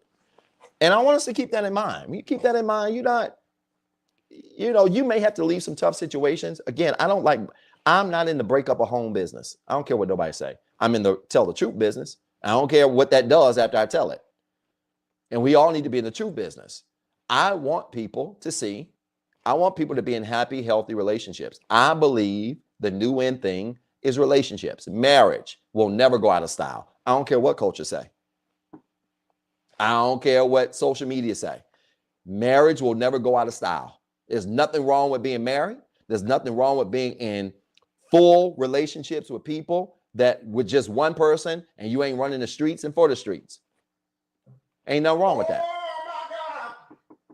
But at the same time, wait a minute, Jonathan, ain't no way. At the same time, we have to make sure that those relationships align with our values. Jonathan, what? You're getting married? Yo, we got a friend, we got a subscriber, we got a client. Jonathan, are you getting married? Can you answer this right now? Jonathan, are you please hurry up and answer, sir. I'm on edge over here. Are you getting married? Come on, Jonathan. It can't take that long to answer the question. Jonathan, are you getting married on May the 31st? Oh my goodness. Oh my God. Hey, I have another client getting married next year. I got a client Jonathan, I don't know where that marriage is, but I need the date. I think the 31st sounds very familiar, but I need that date, Jonathan. I do. I need the location. So Jonathan's getting married. I got another client that's getting married in Paris. Friends and clients that get married in Paris next year. Hey, my clients and friends are getting married. I'm going to be going to weddings next year, and I'm going to be sharp. Oh, my gosh. I got some custom tuxes, Jonathan, I can't wait to put on. Man, Jonathan, that's awesome, man. What in the world? Oh, my goodness. Okay. Yes, I need the details. I can't believe this. I can't wait. I'm going to be there. I want to be on the front row, and I'm going to be sharp, brother. I'm going to be fine up in there. You hear me? I might have a date by then. Let's hope so. Y'all praying? Are y'all praying for Doc? I need y'all to send one up to the Lord that I don't have to come to that wedding by myself. All right? That's awesome. I love that. All right, let me get back and get refocused. Trina was next, right? I see you smiling, Trina. Beautiful smile. How are you, sweetheart? I'm doing well. It's a pleasure to meet you. How you doing? I can't complain. If it got any better, I wouldn't know what to do with myself. Okay. Well, my situation is I'm a single mom. I have adult children, but okay. One of my adult children, she's 28 years old now, but when she was 8 months old, she had pneumococcus meningitis. So she's been mentally disabled for 28 years. Wow. I've been her caregiver. Okay. With that comes a lot. She had multiple physicians, specialists, services, and everything that I had to take care of by myself. Dad left once she became disabled. He was there when she was, fine because she was born healthy. But once she became disabled, he ran. So I did it all by myself with two other kids, one older, one younger. Like I said, they're adults now, but I'm still her caregiver now. But my situation is with all of that being on my shoulder, moving from one state to another to get better things for us. I also have family members that come to me a lot for a lot of, when I say everything, no matter what it is, from taxes to law to anything, it's a lot on me. It's a lot. And at first I wanted to complain, but then I started reading my Bible. I started reading different things, and I saw this video that said God doesn't put nothing on you that, it's hard for you to bear. And then also that I may be the chosen one in the family. So they have to come to me. So I go ahead and take it, and I deal with it. But I noticed that it started to bring me down as a person, where I used to be, I went to school, I got my bachelor's, 2 masters, exercising, taking care of my daughter and everything. Then all of a sudden I just lost me. I Yep. don't I don't get up anymore to exercise. Yep. I Yep. don't go out, certain places anymore. Mhm. It's like I totally lost me. I want Yep. to get in a relationship, and it's like I'm making the bad choices in those relationships. So Yes, once ma'am. I started asking myself, I realized the power of my words. So I watch what I say. I realized the power of my thinking. So I don't, think certain things. But then I started to realize the power of my presence. And so when I realized that, I just had to remove myself. So I just ended last year, between September and December of last year, I ended a lot of things. I ended friendships, I ended relationships. I say it's time for me to get back to me, and I had to do it all by myself. I didn't even know you at that time. So when Mm-hmm. I started to do these things, and it's because the relationship I had, I thought about the beliefs, the attitude, the Mm-hmm. perspectives and all of that. And it's Mm-hmm. like it wasn't for me. So I was like, I'd rather be alone and then work on myself. And I started doing my own meditation until I ran until this lady, and not that far from me, maybe a 5-minute drive, she has the weekly guided meditation. So I've Mm-hmm. been doing that since December, got my blood pressure under control, finally started back working out, Good. and everything started to settle now. But Mm-hmm. it's just like, I guess, I'm afraid to get back out there into the dating, Mm-hmm. because basically, even though I've been withdrawn, a lot of guys still been coming on to me, but I Yeah. basically been still turning them down because Mm-hmm. I Mm-hmm. wasn't there yet. Now Mm-hmm. that I see that I'm getting close, because I'm listening to you every week since I Oh, can't remember wow. when I started watching you. Wow. That's So awesome. some of the things that you've been saying kind of align with the stuff that I was already thinking. Sure. Yeah. I was like, wow, I must be something right, because I'm Good. everything checking. So now Mm-hmm. I'm getting myself back into alignment, but I don't want to trigger anything and like move out too fast, Yeah. especially with my situation of me still being a caregiver to my daughter. Yes. They're Yeah. very protective of. Yeah. At the same Um, time, I don't want my family to think I'm like pushing them away, but well, I your family's gonna be all right. okay, Let's just start there. okay, Your family's gonna be all right. You have, and this is a great exception to what I've taught and done videos on publicly, what I've talked to clients about privately. This is a great exception to what I've said publicly, because typically when we're dealing with adult kids, I tell clients all the time, they're adults, and you have to prioritize yourself first, with exceptions. And we have a child that obviously needs your support. And let me just say this to you, kudos to you thank for you. literally making the sacrifices necessary to be a lifetime parent, because parenting is a lifetime job. It So is. you're doing the right thing. And somebody put, I think it was Lakeisha, put up there, she's smiling even if she is as she explained, she has a beautiful heart. You can tell when people have a beautiful spirit. You can tell, which is part of the reason why, Miss Trina, people are attracted to you. Think metal detector on a beach. You probably heard me say this. Okay. Yes. Oh, yes. I When remember. that metal detector is on the beach, and when you heal, you like the metal detector. Anything that has metal properties is going to stick to that pan. And this is why I tell people that are healing or that are thinking about getting out there, how do I know I'm there? Well, you can know by what you attract. And sometimes you ain't attracting good stuff. Sometimes you're attracting gold. Sometimes you're attracting Coke bottles, bottle Okay. caps. They both have metal in them. But when we heal, we become magnetic, and we do become attractive, polarizing in a positive way to other people. So that's normal. Okay. But you're doing the right thing because your child doesn't need your assistance, and you're doing the right thing as a parent. So there's the exception here. Your Okay. child deserves your attention. Okay. I'm going to come back to that in a second. Your family, though, who knows You have spent a lifetime taking care of your child, Right. who still don't have the sense to figure it out on their own. And it's not like they don't know, because I taught them well. They need boundaries.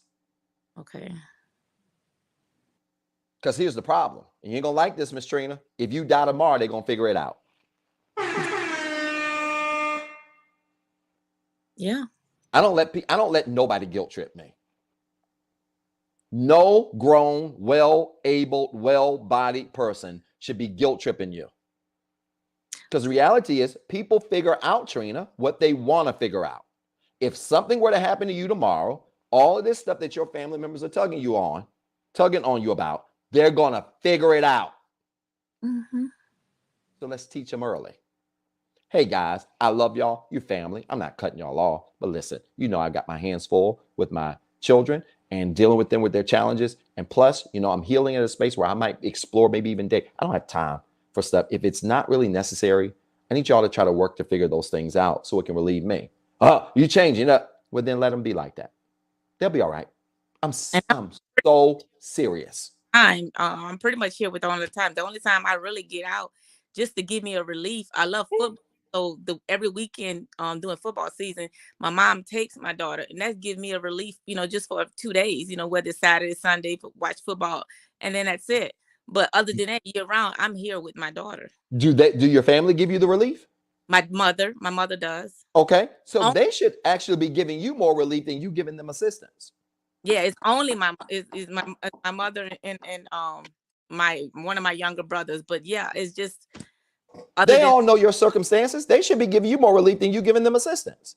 Because from a help standpoint, their capacity is greater than yours. You're doing way more as one person than a group of them are doing. Right. No, you 20 ounces, they 50. And they looking at you saying, you ain't got no more water to pour? No. And the main ones that really be down my throat is like, help, do this. It's the friends or the boyfriends. I'm like, no, I can't. The boyfriends? Yeah, I'm speaking of over the years. You have boyfriends that's still in that position, worrying you to death too, when they know you got a full plate? Yeah, they have. But I tell them I'm not doing that over my choosing. I'm not choosing you and my daughter. Hands down, is going to be my daughter.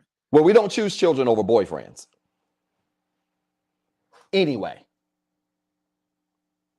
And I know a lot of people on this call don't like this, especially all of you knuckleheads that choose your boyfriend and girlfriends over your kids with no ring and no long-term commitment. You're crazy.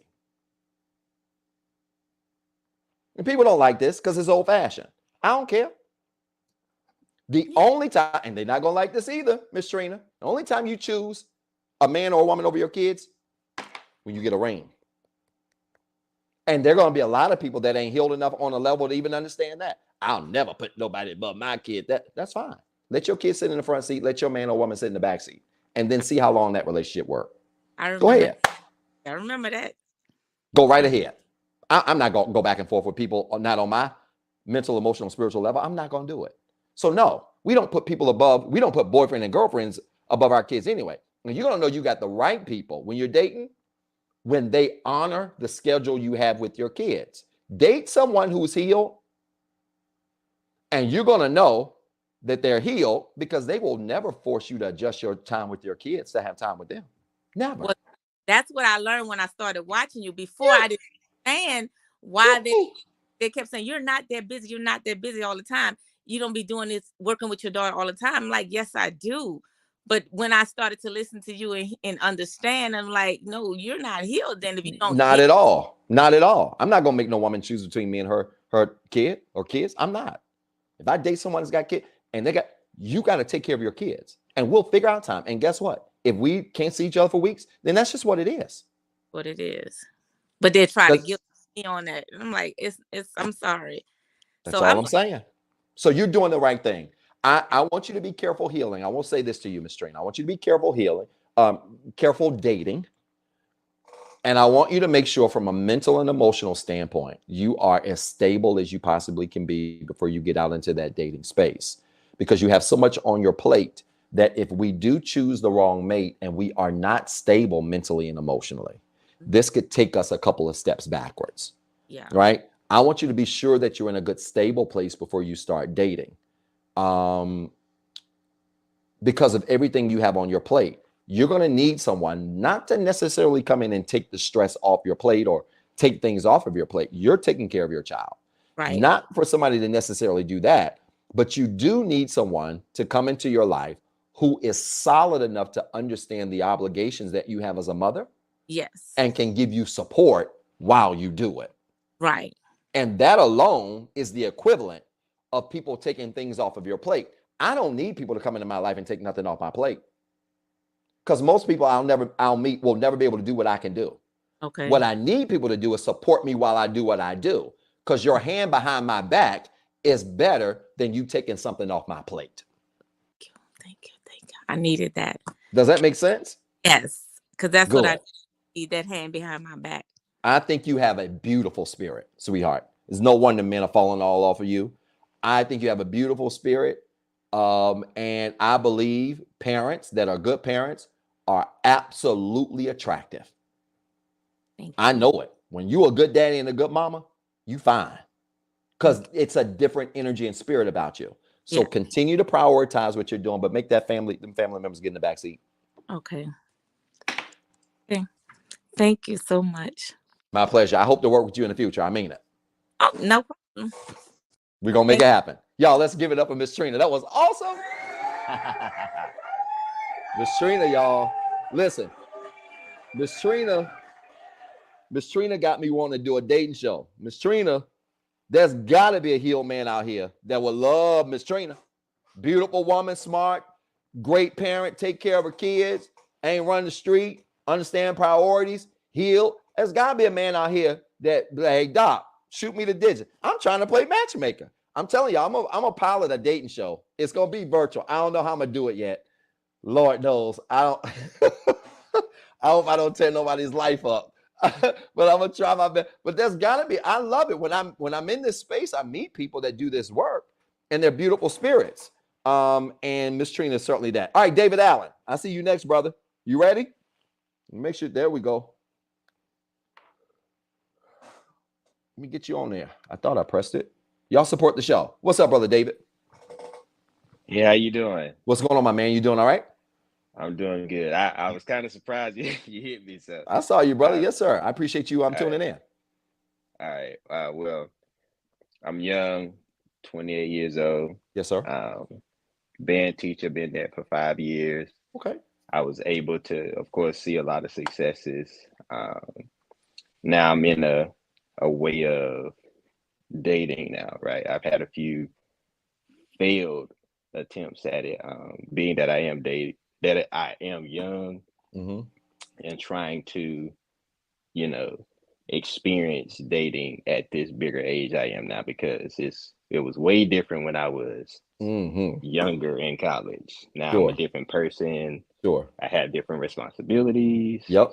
Now I'm trying to find someone that fits that mood, but once they see that I'm kind of put together, then it's a different story. Then I give too much to it, and I'm trying not to attract the wrong people, because they see that I have these things for myself, like a good job, my own things, and then it's kind of like, okay, let me try to leech onto this person, and then, like I said, I'm trying to not, find those types of people, because they seem to that seem to be like I guess the premier person like they're looking for. But I try to steer my way away from those people, because being that I am young, and then I attract like 30-year-old people that you're okay, cool, that's a good dude. He does what he needs to do, good head on his shoulders. But I try not to, attract those type of people, and just, do my work on myself, healing. Okay. But I'm trying to, I guess, figure out how to not date the wrong people, being that I've seen a whole bunch of, I guess, successes and tribulation, X, Y, and Z. So It's a good question. It's a Yeah. good question, but I think it's an easy answer, David. Let me just say this. It's not necessarily bad that your success attracts women that are attracted to your success. The reality is, and people don't like this, David, but men are attracted to women from the neck down, and women are attracted to men from the neck up. And a lot of women won't say this out loud because many of them are afraid to say it out loud. But women are absolutely attracted to successful men. And I can name a whole list of just butt ugly dudes that are successful, that ain't good looking like you, that are successful, that got women hanging all over. What you think they there for? Yeah. There for Okay. those So material. Yeah. what you have to embrace is that your success might be a magnet to attract people to you. But here's where the separation comes. When you get to know them, you got to work to get to know them and force them to get to know you aside from all of that. Because a healed woman will want you more than she wants your success. Yeah. I've been attracting not so healed people. A Yeah. healed woman will care more about you and your well-being than how much money you make, how many clients you got. That stuff is nice. That stuff pays the bills. That stuff takes care of trips to Paris.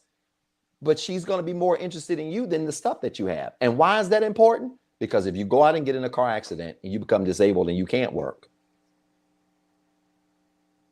you're going to need to make sure she's there. This is why my daddy gave me some advice, man, when I was a kid, first starting to try to date. Lord, I hope my kids don't see this. I think I went on my first date at 16 because my kids already had, when can we go on a date? Never. When you 81. I think I was 16, man. I went on my first date. And I remember my dad giving me some advice that I never let go of to this day. And I was reminded of it last week. He said, son, when you're going to be successful. And I didn't know it then. He said, son, you're going to be successful. You're going to be very successful. He said, make sure you date and marry somebody who's crazy about you. That was the advice. You know what he meant? About me, not my work, not my money, not my success, not the likes, not the shine, not none of that, but someone who's crazy about you. Because if they're crazy about you, with or without that stuff, they're going to stay. And so when you're healed, David, and you're doing this work, it opens you up to be vulnerable to meet people. And I'll say that to you.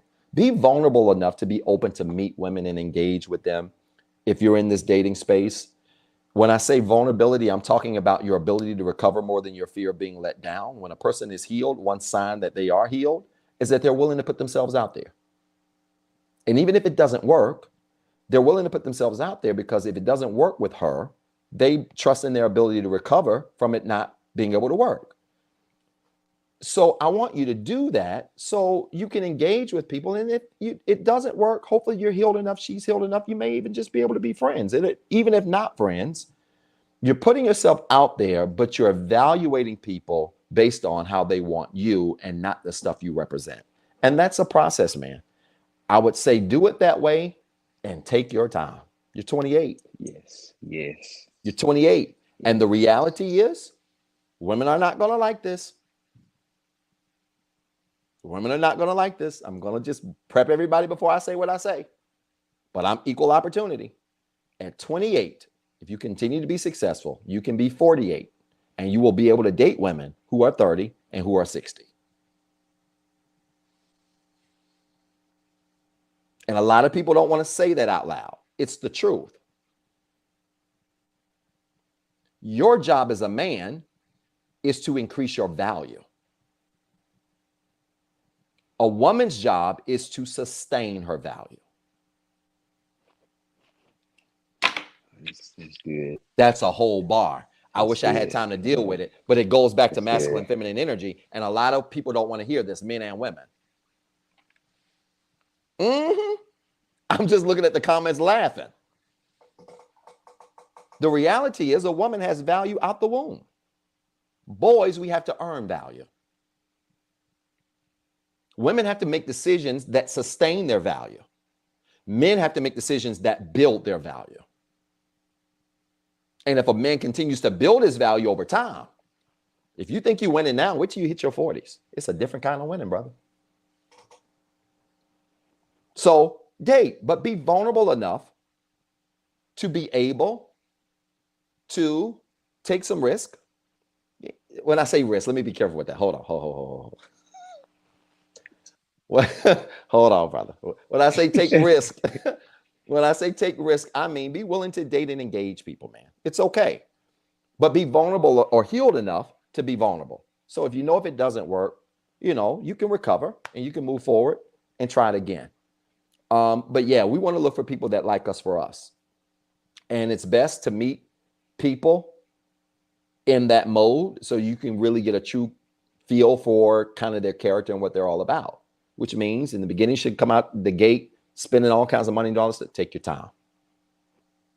Slow's the new fast, brother. Does that make sense?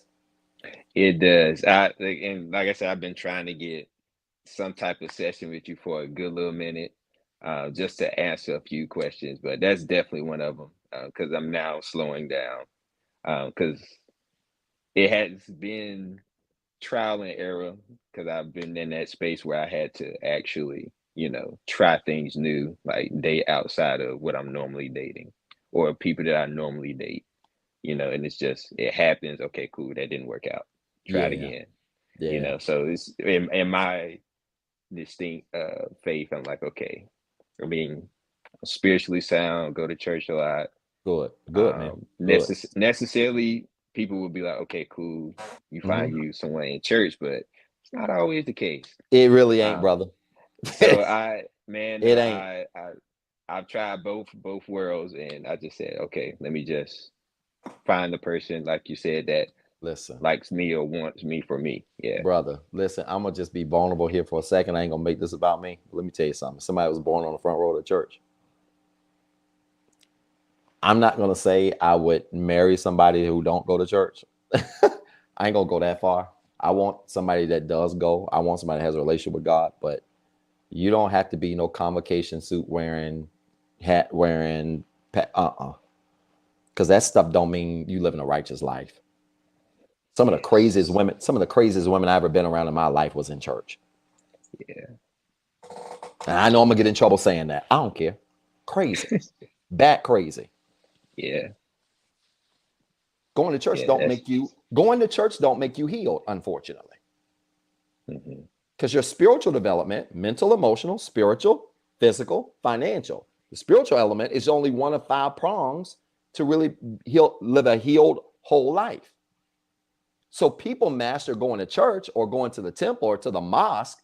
They do that well, but have no mental stability, poor emotional maturity.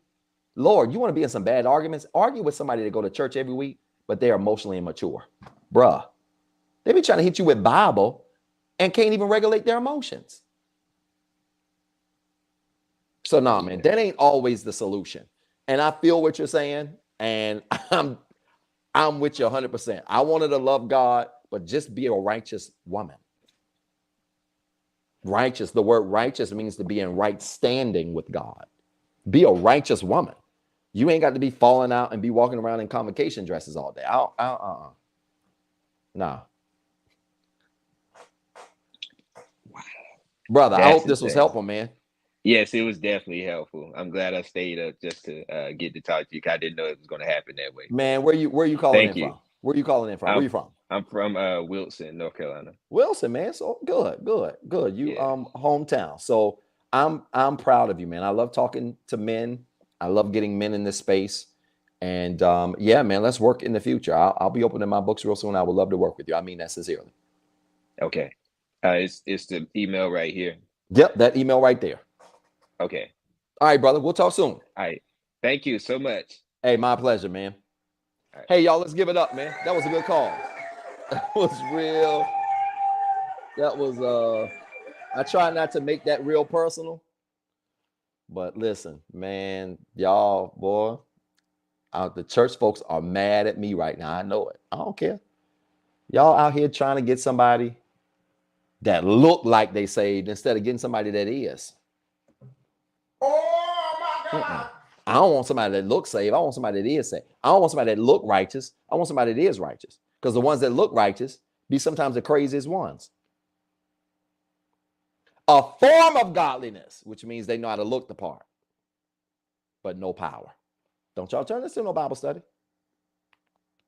And then you have some that are on the extreme. Y'all trying to go on a vacation and you out on some exotic island where the water green and you walk around with your trunks on, guys, with no shirt on, and she walking to the beach with an overlay on and stockings on the sand. I'm not traveling with nobody like that. No, you better find you a two-piece, and I need to see more skin than I see the outfit. That's the problem. In spirituality, we don't teach people balance.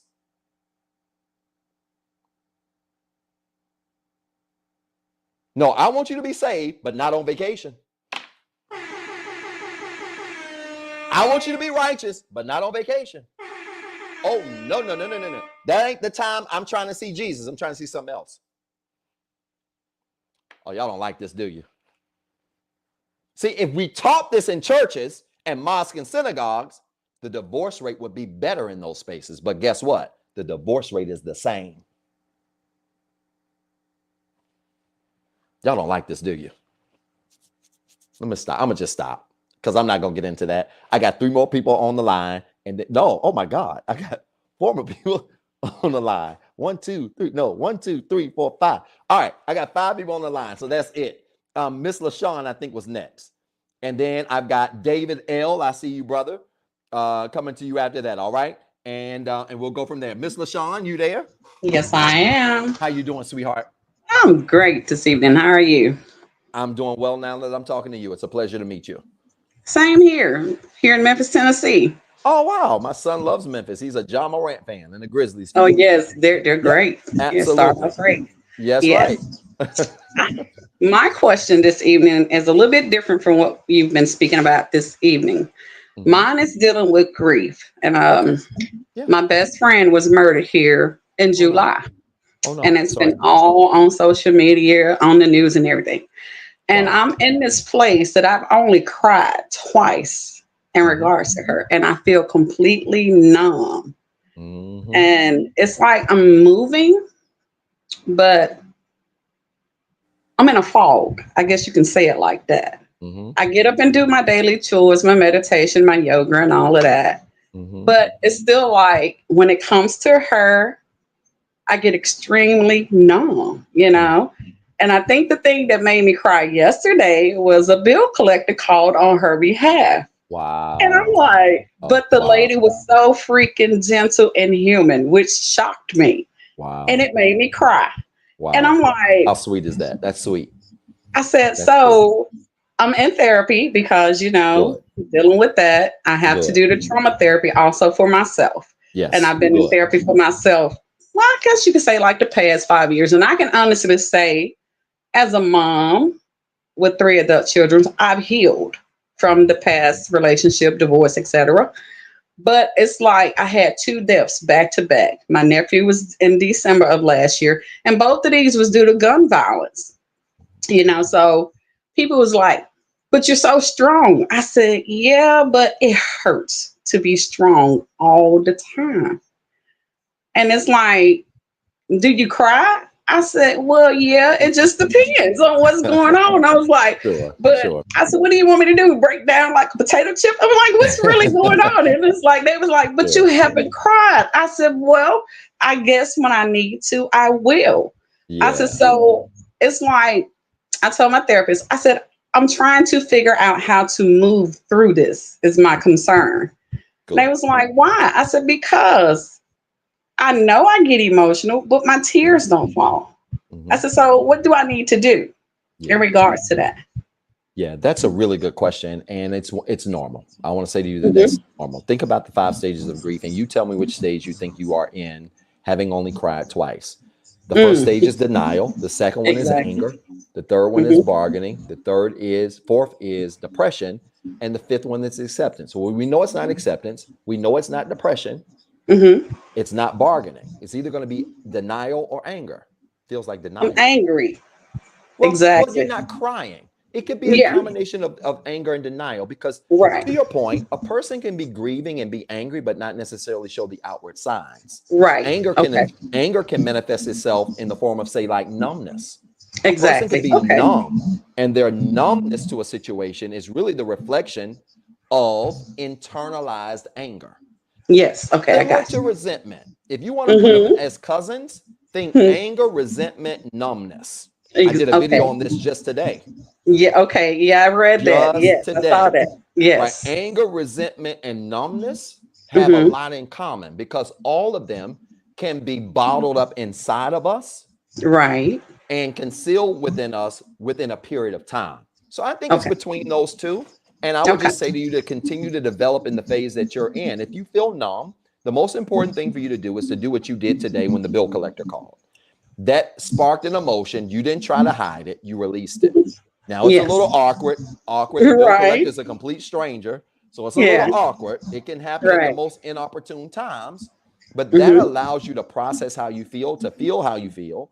And that's a Right. part of the grieving process Okay. because eventually those moments will eventually subside and completely go away. So Right. that's Okay. normal. It's normal. Okay. People grieve and respond emotionally different ways. And I don't want to Exactly. complicate this call, but I will say this too. Hmm. It would be curious to have a session with you and talk to you about your relationship with things like pain Right. in childhood, Oh your yes. relationship with things like sorrow, disappointment, Hmm. emotion. Yes. Sometimes people who struggle to show emotion as adults were also Hmm. people who were forced not to show it as kids. Exactly. And I completely agree. There Yes. we go. So then, Yeah. when bad things happen that naturally should bring about emotion within us, Hmm.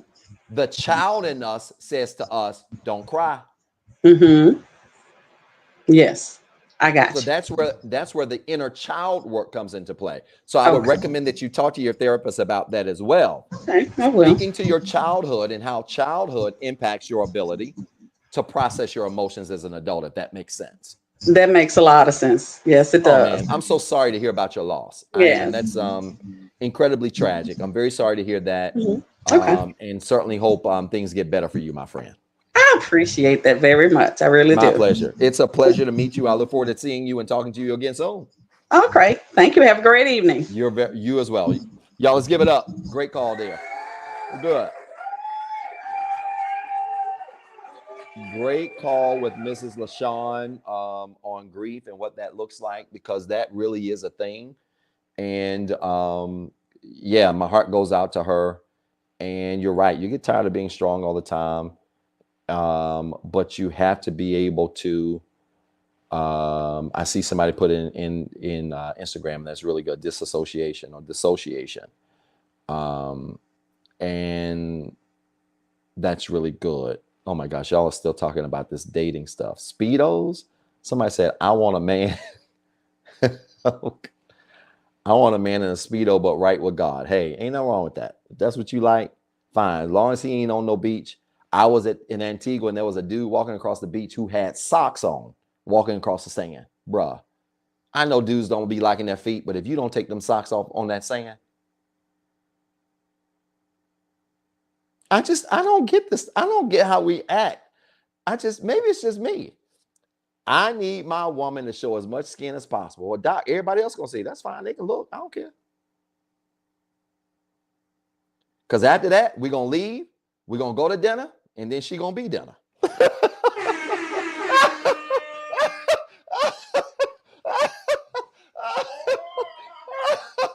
I'm just telling you what it is. I'm not playing no games over here. And I'm still righteous and I'm still saved. Period. And that's what it's gonna be. So, all right, let me just get it together because David L look at me like, bro, you really wilding on here. Doc is just losing it, right? People don't know how to vacation. And that's why they don't have balance in their relationships. And that's why your marriages fizzle out. That's why your relationships fizzle out. Y'all better learn some balance. Brother David, I'm coming, brother. What you got? All right. Hey, thank you for having me. Man, my pleasure, man. Thank you for the wait. I appreciate you sticking around. All right. I'm 49, recently turned 49. Mm-hmm. The reason why the question I want to ask is how do you deal with having children like I do? I have two children. They're 7 years apart. One's going on 23, the other one's 16. And what you had mentioned earlier is that the other parent is lax. and earlier on in their childhood, the other one's still 16. um, the mother kind of downed me because I wasn't always around when she needed me to be around. But I've always played a part in my children's life. I've always been there for them. I've always come through. Um, but I would say that I've been guilty of trying to replace their mother and show them a different life with Wow. a different woman. And Mm-hmm. of course, that takes time away from the Yeah. kids Yeah. because I'm Yeah. trying to have a relationship, Right. outside of. Yes, sir. Yes, sir. And so, I'm guilty of that. And I try to talk to my kids and, hear what they have to say maybe about those particular times in our life. But it's like what's plaguing me is how laxed and how like mom wants to be friends and allow them to uh smoke and things like that. And it's like, how do you combat that? You know how do you still work with that parent when they'll come to you and they're like, I need your help, you need to do something. And I'm like, well, I only have the children, but so much myself to try to help. But then it's like, trying to help them look in the mirror and say, well, you're part of the problem. And once you accept that and realize that and take some of the advice that I give you in correcting that, because I believe that, it's okay to say, hey, I was wrong to your children. I was wrong and I may have allowed you to do things out of whatever reason, but I was wrong, and now we're gonna do this. But it's like, well, when you're dealing with another parent, and I feel like sometimes it's out of spite that we're not together, and it's been years. Like I said, the separation happened when my oldest was 7, but then we got back together, and that's why there's a 7-year difference between the two. And then about probably a few years after that, I kind of looked at it like this isn't going to improve. The other person didn't seem like they were willing to do the work to improve the relationship. I didn't grow up with mom and dad together in my life, or really even co-parenting. Um, but I wanted to give that to my kids, So I feel like I tried to stay in there and roll with the punches, and I just was getting beat up, and it wasn't working. She also had 2 older sons as well that I was being a father figure to, and you know dealing with that and having a child and then having another one. But I'm like I said, my question is like, what would be my next move to try to help my children? Because at the end of the day, they're what mattered. And like I said, the other parent is being laxed, and I'm like, I try to I tell my kids, it's like, just because I'm not in the household, doesn't mean my advice or my guidance um shouldn't be heard by you all. It's like you'll it's like it go in one ear and right out the other, as if even if I was like there, but yet, when I give the advice and when I give, the other parent the advice, there's no follow up. But I'll catch a call, and then it's a bunch of grief, and it's like I just don't know what to do next to try to really help my kids and continue to guide them when I don't have support on the other side.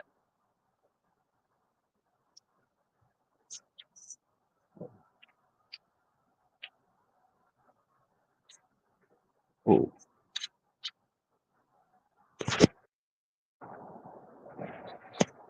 I think I gotta take it off the blue.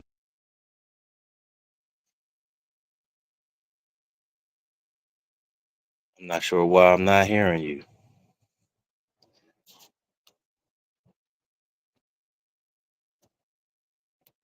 I took it off my Bluetooth and I got it on regular.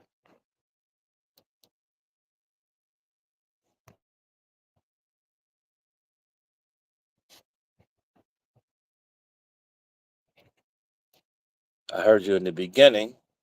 Let's put it back on the Bluetooth. Hello. Can you hear me now? There we go. Yep, I hear you Okay. now. I think my mic died, y'all. That's on me. I think my mic Oh, died. okay. So what I was saying is the advice is the same, David. It's the same as what we heard earlier.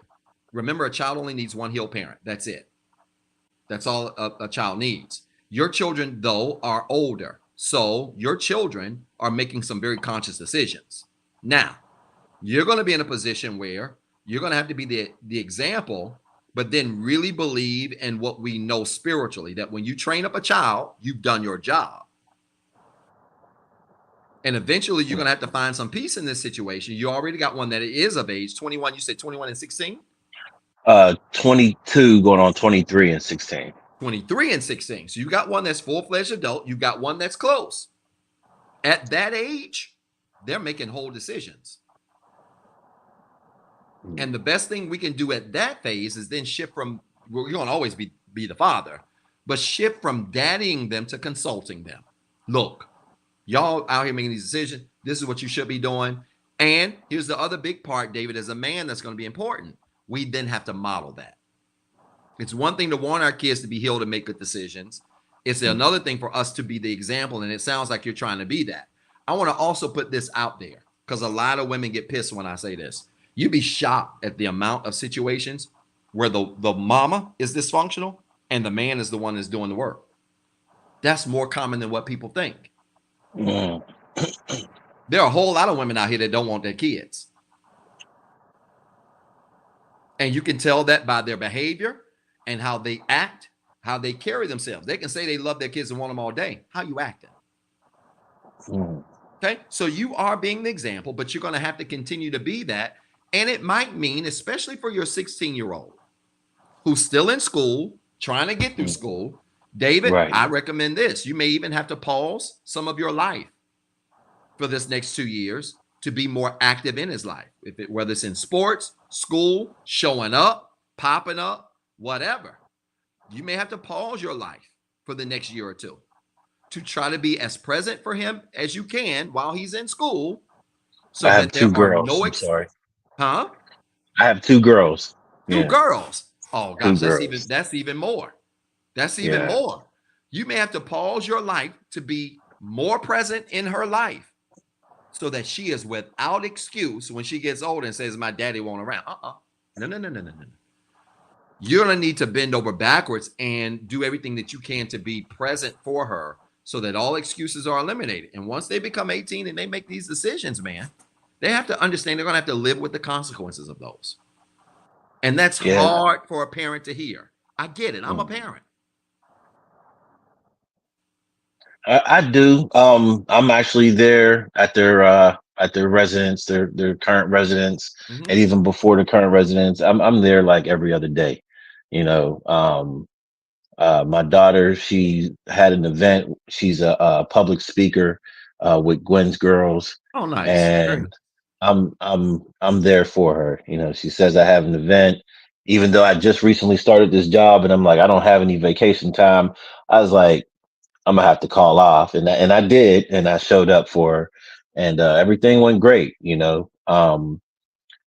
But yeah, I'm there. I've been there. Any time that I have my own place. Right now, I'm coming from being in a relationship, and I'm in transition to getting my own place again, and I'm being helped by my family right now, Okay. and every place that I get a 2 bedroom.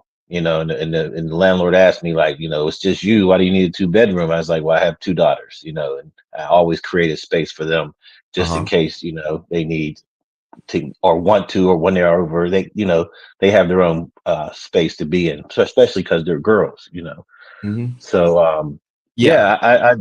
I do that, but there was a time where, some time was taken away from them because I was calling myself, building another life and example for them to see that, they don't have to be always in a position where they're at and live the type of life that they were being showed that they could live. David, we don't have to do that through other people. You don't have to get a woman to show them that there's a better way. I'm telling you, as a single father of a Right. daughter, that you can show a daughter that there is a great way to live her life as a woman, as a man. Now, you ain't a woman. There's some things you can't teach her.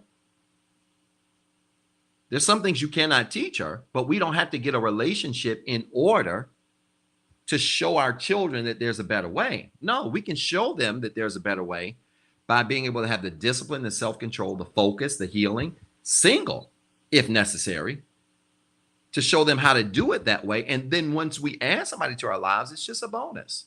So, I know that's the past and we can't correct that, but I think that's important moving forward, that you're enough, David.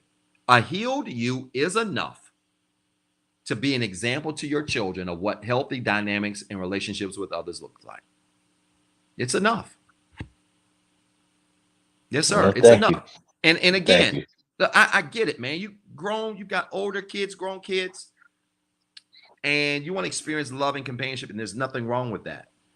I just want it to happen in a way that is not only healthy for you, my friend, but that is also mindful of the fact that with them already having the challenges that they're having with their mom, who you choose is going to be critical. Because who you choose is either going to validate what they need to be seeing, or it's going to confirm what they've been seeing. Right. Okay. So it's going to be critical, man. Take your time. Take your time. And just know that if we don't have a special woman in our lives right now, you can do enough as an example to those kids for them to know what healthy dynamics looks like. Does that make sense? It does. Appreciate it. My brother, my pleasure, man. I hope to work with you and talk to you again soon. I mean it sincerely. Thank you. My pleasure. Y'all, let's give it up for David, man. That was a great call. Look, a lot of solid men. A lot of solid men tonight, for real. And I'm loving this because, this is just, this is great. All right, I got 4 more people. I can't add nobody else, y'all. I'm way over. It's 11:21. I'm going to have the 4 people that come on to try to, explain their questions as quickly as possible. But I do want to honor them waiting. I wouldn't dare kick them out. So we're running 20 minutes over tonight. When will I do this again? Next time I can call and sign in. I try to do it once a month, so I'll do it in November sometime, I guess. But yep, we're gonna try to get through these in the next 10 to 15 minutes if they'll, and I'm sure these won't be too complicated, but then again, I don't know. I see Miss Crystal next. Miss Crystal, are you there? There you are. Hey, I know you. So I know this is gonna be fast. This is gonna be fast. I know. No. Fast. I know. This is one of my subscribers and clients, y'all. Okay. So I dealt with a traumatic event with my parent when I was younger, to where an altercation started, to where it was a traumatic event, to where it led to her having like multiple surgeries. Oh, wow. So that happened. But now as a grown-up, I feel so much anxiety being around that person because of the ways that the altercation started, which it was like a whole bunch of screaming and all that stuff. Mm-hmm. So it's like, me being older, I feel anxiety being around that parent, to where it's like I want to be around that parent more, but it's my nerves kind of jump. And it's like when we're in like sporting events, to where like there's a lot of screaming or a lot of people, I get so anxious to where I can't enjoy being with the person, or I can't even enjoy the sporting event. Mm-hmm. Yeah, it just sounds like we just need to do some trauma counseling, trauma therapy work, because the reality is if the noise of sound, or the sound of noise, but it only happens with them. It doesn't matter. Okay.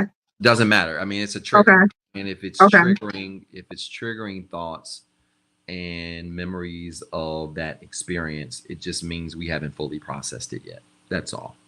And that just needs to be processed with, someone, me, someone else, whoever. It needs to be processed so that you are positioned and stable enough mentally and emotionally to hopefully get to a place where you can have a conversation with the person that this occurred with. But you don't want to even want to try to think about doing that without processing fully. That yeah, because I don't want to come off. yeah, I don't want to come off the wrong way to where it's like, I can't be around you because of something that happened to you to where it triggers me. Yep. So it's like, I'm pretty much just sitting here quiet and just having to, yeah, without a doubt. And somebody put in Instagram, it's a really good question, and it's a good question and a point. Could it be PTSD? And it's possible. It's possible, but even with it being, clinically diagnosed PTSD, ultimately trauma has to be processed. And I think that's what we need to do. We need to think about processing the trauma of that moment through a session to work through that. Yep. Okay. Because I don't want you to try to discuss it now, because even being in their presence, as you mentioned, is just going to trigger you. Right. We need to process the trauma to get ourselves mentally and emotionally stable. Remember, the goal is to be here, not to be like this, erratic, but to be here. And that's what happens when I'm with that person for like over a 15-minute period of time. Yeah. It's like, oh yeah, I gotta go. Yeah, it's gonna be very erratic if you haven't processed that properly. So our goal is to get you here and not be here. And if we are, then I think that's where you'll be better positioned to have that conversation. Okay. All right. Thank you. Crystal, it's always a pleasure. Appreciate your support. Always honored to have you as a client as well. And always good to see you. All right. Well, thank you. I hope you have a good night. I'm going to try my best. Thank you. Bye. Let's give it up for Crystal, one of my clients and subscribers. A sweet lady. And really sweet lady, and really happy to work with her. All right. I see you, Miss Britney. I got Britney, then I got Lisa, and then I got Miriam last. Miss Britney, what's going on? Hi, I don't know why I just got nervous. Oh no, don't get nervous, my friend. It's good to meet you. How are you? I'm good. How are you? Good. Can't complain. It's a pleasure to be on with you. I don't know. I was nervous about joining. So I'm 32. Okay. I'm the middle kid. My mom is. I have to say that first, right? Sure. My mind differently than my sisters and brothers. I've never wanted to go the straight route. And so even when a lot of times when they would do things, when I did something, instead of it being met with like, just don't do it, it was kind of shut down. Mm-hmm. I have a lot of like confidence issues where people will tell me like, oh my gosh, you're so confident. You're so this, but I don't see it. And it seeps in relationships also. So like now I'm dealing with, I just ended a relationship, I think about probably a month ago. Okay. And it's me trying to, I guess, not doubt myself. Mm-hmm. Because of, your anxiety about it. You know what I'm saying? I'm hoping. So I'm trying to figure out how should I do that? Like, how should I not stop that issue from seeping into me trying to find a new relationship? I am a single mom, but like I said, I'm just trying to, I guess, kind of find my way, my journey. You know what I'm saying? If the concern is that your issues from the past could seep into your new relationship. Yeah, because it has. Like my last relationship, it was very, I mean, he met my parents and stuff, and to them, he was, oh, he's so great. He's da, da, da, da, da. But like I said, people are different privately, Oh, okay. Yeah, so it was like when I started to finally realize it, just like, you know what, Britney, on surface, he's great, but how does he treat you? Okay. Is this what you want? And I said, you know what? No, it hurt. It hurt like crap. But when I let it go, it's now those subtle thoughts of like, was he really that bad, or could you just not handle it? Okay. So that's what I need to hear. And that was kind of the point of the question, but that's sufficient enough to be able to say this, my friend. Britney, if we're having these thoughts of what ifs, what if this, what if this, if we have these questions of why this, why, what if, when, where, those words all carry with them inherently anxiety. Yes. Because you're dealing with the unknown. And I will say to you that if you're second guessing decisions that you make and replaying in your mind, did I do the right thing? Did I do? It's a good chance that we probably weren't prepared to date. Yeah. That's what that means to me. Because when you're prepared to date, and you've really done the healing work to prepare yourself mentally and emotionally, especially, even if it's a tough decision you got to make, you'll make that decision, but you'll never second guess the decision you made. This is going to shake a lot of people, but healed people don't second guess decisions. You know why? Because a healed person will take their time and make a decision and make sure that they feel comfortable with that decision versus just rushing to make a decision. Yeah. They're going to properly and thoroughly go through it. They're not going to second guess a decision because those decisions, like I said earlier, are going to be aligned with your values. And you just said it. You said on paper, he's great. That should have, for a healed person, the bell should have been going crazy. On paper, he's great. That means in person, he ain't. This ain't a good match. Yeah. That should be sufficient when it checks against your values. And then at that point, it ain't no second guessing. Second guessing what? So if there's second guessing there and you know, Miss Britney, the decisions have aligned with your values, that means it's not a them problem. That's a self problem. It's us. There's something inside of us that causes us, as you mentioned, to not have the confidence we need, not to have the sense of self-assurance that we need to stand firm on our decision, to not feel the sense of internal validation that's necessary for us to be able to make those decisions. There's something lacking in us if we question ourselves after the fact, after we made this decision. It ceased from being a them problem. When you, again, admit it, you can see all the signs. Like on paper, he's great, but the actions just ain't mathing. Then this ain't a good decision. Yeah. It makes so sense. I would say you're 32, you're young. I would say to you, I would take, how long was your last relationship that you were in? Besides him, my last relationship was with my son's father. That was 4 years. 4 years. And then the gentleman that we're speaking of now, how long was that relationship? It was about 7 months. So not 7 months. Yeah, not too. Yeah. It's good. So I tell my clients for every year, you need 2 to 4 months to recover. He didn't even make the year mark. If we're still lingering, and that heightens this even more, a 7-month relationship that we're still playing in our head, did we make the right decision? That also feels like some type of traumatic bond. I'm not going to call it a trauma bond, but it was very much an unhealthy bond because a 7-month relationship should not have you going back and forth about whether or not you had the wrong decision if you went into that relationship on a healed foundation. 7 months? Nah, you might need a month to recover, but it shouldn't be months and years later, and we're still going back in our mind over this. That suggests to me that something is missing inside of us that caused us to get an unhealthy attachment with this person too soon. And it could have been that maybe we didn't grieve past relationships good enough. Went into this, or past connections. It don't have to be a relationship. Past connections good enough that we went right into this situation and emotionally got ensnared too quickly. Remember, you're going to know you're healed when your thoughts are telling your emotions how to feel. Your emotions shouldn't be telling your thoughts what to think. And right now, your emotions are telling your thoughts what to think. Exactly. That's a bad sign. Exactly. When your emotions are telling your thoughts what to think, that's an automatic indicator that you're not healed. Your thoughts should be telling your emotions, listen, this has been 7 months. This guy was great on paper. He's a mess in public. Hey, emotions, this ain't a good idea. Get on board. And your emotions should be like, thank you, thoughts. Even though I really liked him, had a great time with him, but you're right. And then when your mind and your thoughts or emotions are on the same page, then you're positioned to make clear-minded decisions. Okay, so I want you to do some more work. Let's work more on regulating our emotions, making sure we process any feelings of a lack of worthiness or validation that we might feel inside. I want you to fully process that more so that once you put yourself back out there again, my friend, if it doesn't work, you won't be second guessing yourself. You'll be able to stand on business.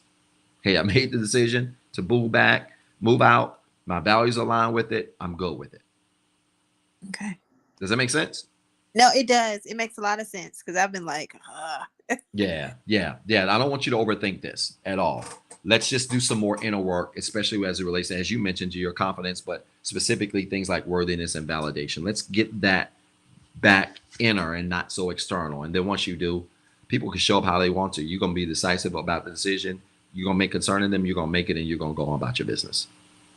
Okay. Thank you. My pleasure, sweetheart. It's a pleasure to meet you, Miss Britney. I hope to work with you in the future. I know. I'm about to go to the links now. I can't wait. Let's do it. Let's make it happen. Thank you. Talk to you soon. Y'all, let's give it up for Miss Britney. That was awesome. Really good call there. And I think there are a lot of lessons we can all learn from that call. That was a solid call as well. Hey, Miss Lisa from Baltimore, I got you here. Y'all bear with me. I'm going to try to do this in 8 minutes, depending on what they got going with us. Hey, Miss Lisa. Hi, how are you? How are you doing? It's a pleasure to meet you, my friend.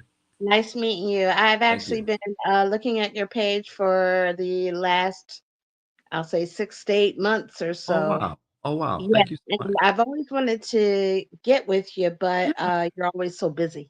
Oh, my goodness. I hate that. I really do. It always keeps me from being able to engage more. But it's a pleasure to hear that. That feedback means a lot to me. Yeah, I really hope that I can become one of your clients at some point. Let's do it. Yeah. My issue is that I am currently married, been married for 28 years, Okay. grown daughters. But when I got married, I had the mental fortitude of a 12-year-old. I just, started growing up. I'm 54 now. So I just started realizing that a lot of the ways that I was growing up, I know you had talked about the whole wife with the stockings, being on the beach and covered completely. Yeah, that's how I grew up. And, so you can imagine the scarring that I have from that. Sure. And the influence of all the decisions that I've made because of that. And so I'm trying to figure out, because my husband and I are completely incompatible now because of the fact that I've grown up. But unfortunately, because of finances, I can't leave yet. And so I want to know how you're laughing. This is not good if you're laughing. I want to know how I can stay under one roof with a man that I do not love, I do not want to be with, but I can't afford to leave. The only way you can do it is be fake. Be fake? Yeah. Okay. Explain. You're going to be fake if you stay in a situation that you know is not good for you and doesn't align with your values. And the only people that stay in situations that don't align with their values are people who are not being authentic. Yeah. That's the truth. And people can say stuff like finances. That's why I started laughing. I was chuckling because people say stuff like, well, it's finances or it's the kids and it's not convenient. Well, the reality is, one of the best videos that I did on this was about a burning house. Okay. Where I helped a woman understand that staying for the kids or money or anything like that is like staying in a situation in a house that's on fire and you making everybody stay in there. But because the fire ain't in your room, you think you're safe, but you don't realize you're inhaling carbon monoxide, which means the longer you stay in that house, you slowly die in that house. Miss Lisa, you're dying in the marriage. That's the truth, sweetheart. You're dying in it. And when we grow out of situations and we try to make ourselves make it work, we rush death.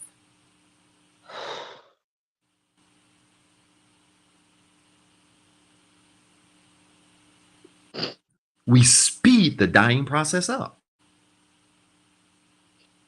And that's what's happening here. So I tell people, when you make these decisions, you got to figure out your values, because understanding your values literally makes it a matter of life and death. Now, you talk about finances. Doc, I'm not financially capable. I don't know how I'm going to do it. Let me tell you what my grandmama used to say. My grandmama, Mother Maddie, used to tell us as kids, boy, people change when they get ready or they get tired. Right. It's a fact. I've got clients. I have clients, sweetheart. I wish, this is why, shameless plug, y'all, for the Facebook community group. Join it. because there's so much value in community. If y'all think this is powerful, just read some of people's testimonies.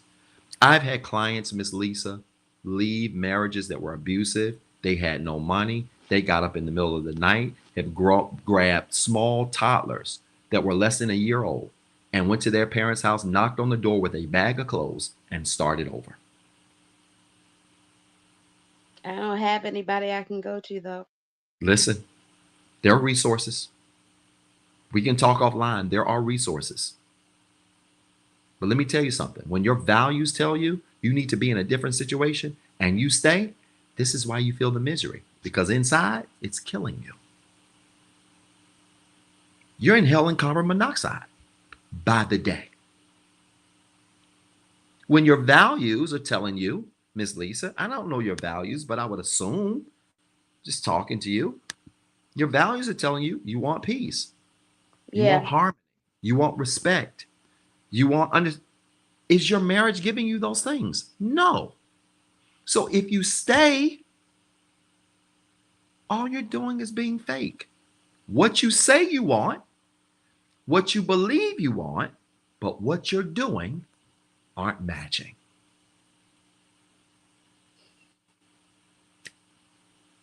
So yeah, it's hard. But I'm telling you right now, the benefit of being in my seat, Miss Lisa, that you don't have the advantage of. I mean, I just wish you could see the comments. Everybody from TikTok is just really, really rooting for you. Let me tell you something. The reason why I stopped to mention that is because you know what makes another thing that makes it easy for me to give this advice? Because sitting in this seat gives me something that a lot of people don't have, and it's called perspective. You know what, Ms. Lisa, when you're in a position like that, it's easy to think nobody's dealing with this. Nobody's in a boat where they got grown kids. They don't have money. They stuck. They've outgrown a person. Nobody's. But you would be shocked.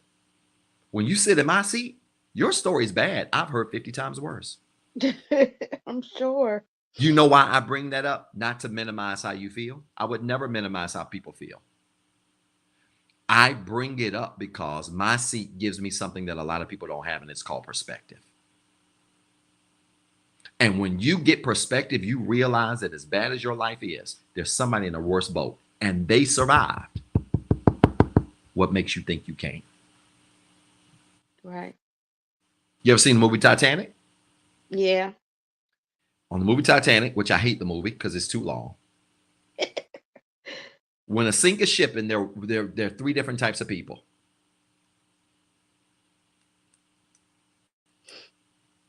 There's person one that's running around on the ship that know that the ship is going down, but they have refused to take cover and they're still looking for a place to hide.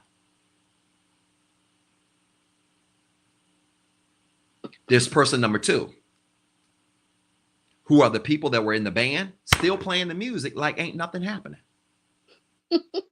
Right. All while the sink is shipping and going down. And then there's person number three, sweetheart. Well, you know what? This is bad. And I might die either way, but I'm going to take my chances, grab something, and jump off and try to swim as far as I can. You got to think about those three people and decide which one you want to be. Right. And I'm telling you, sweetheart, I have clients in my network that are social workers. I can get you connected. Join my Facebook community. I can get you connected with some resources. Okay. This idea that people have to stay in bad, abusive situations because of finances, all while they dying by the minute, it's not healthy and right. There are resources out here that can help you, sweetheart. And the beautiful thing is you've got grown children.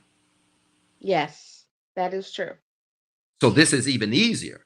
Think about the woman in your boat that's got kids that are 5 and 6. Right.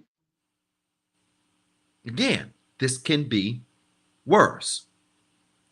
Have you joined my Facebook community? No, I didn't know you had one. I need everybody to type Inspire Nation in your search bar on Facebook. Write this down. INSP, 3 I's, IIIRE Nation. To join my Facebook community, it is called Inspire Nation. I'm going to put that on the screen now. INSP, IIIRE Nation. It is a community that we've started. I'm blessed to have some help that's helped me to get it launched, and it's helping me manage it. I'm going to be looking to bring on people as moderators. I want you to join that network on Facebook, because I know I got social workers out there that can connect you to resources. And that's the purpose of this community that I'm trying to build. Sweetheart, you don't have to stay in this situation. What you got to figure out is how you want to die. And that sounds so mean, but listen to me. It sounds so mean. Guess what? We all gonna die, right? Yeah. But we also get a choice to determine how we die. And either you're gonna die running around this marriage trying to find something to do. You're gonna die playing an instrument, acting like ain't nothing happening when you dying slowly anyway. Or you're gonna say, you know what, I'll take my chances. I'll choose my values and my peace. And I'd rather die in the water swimming, trying to get out of a bad situation, than to die a slow death and do nothing to save myself.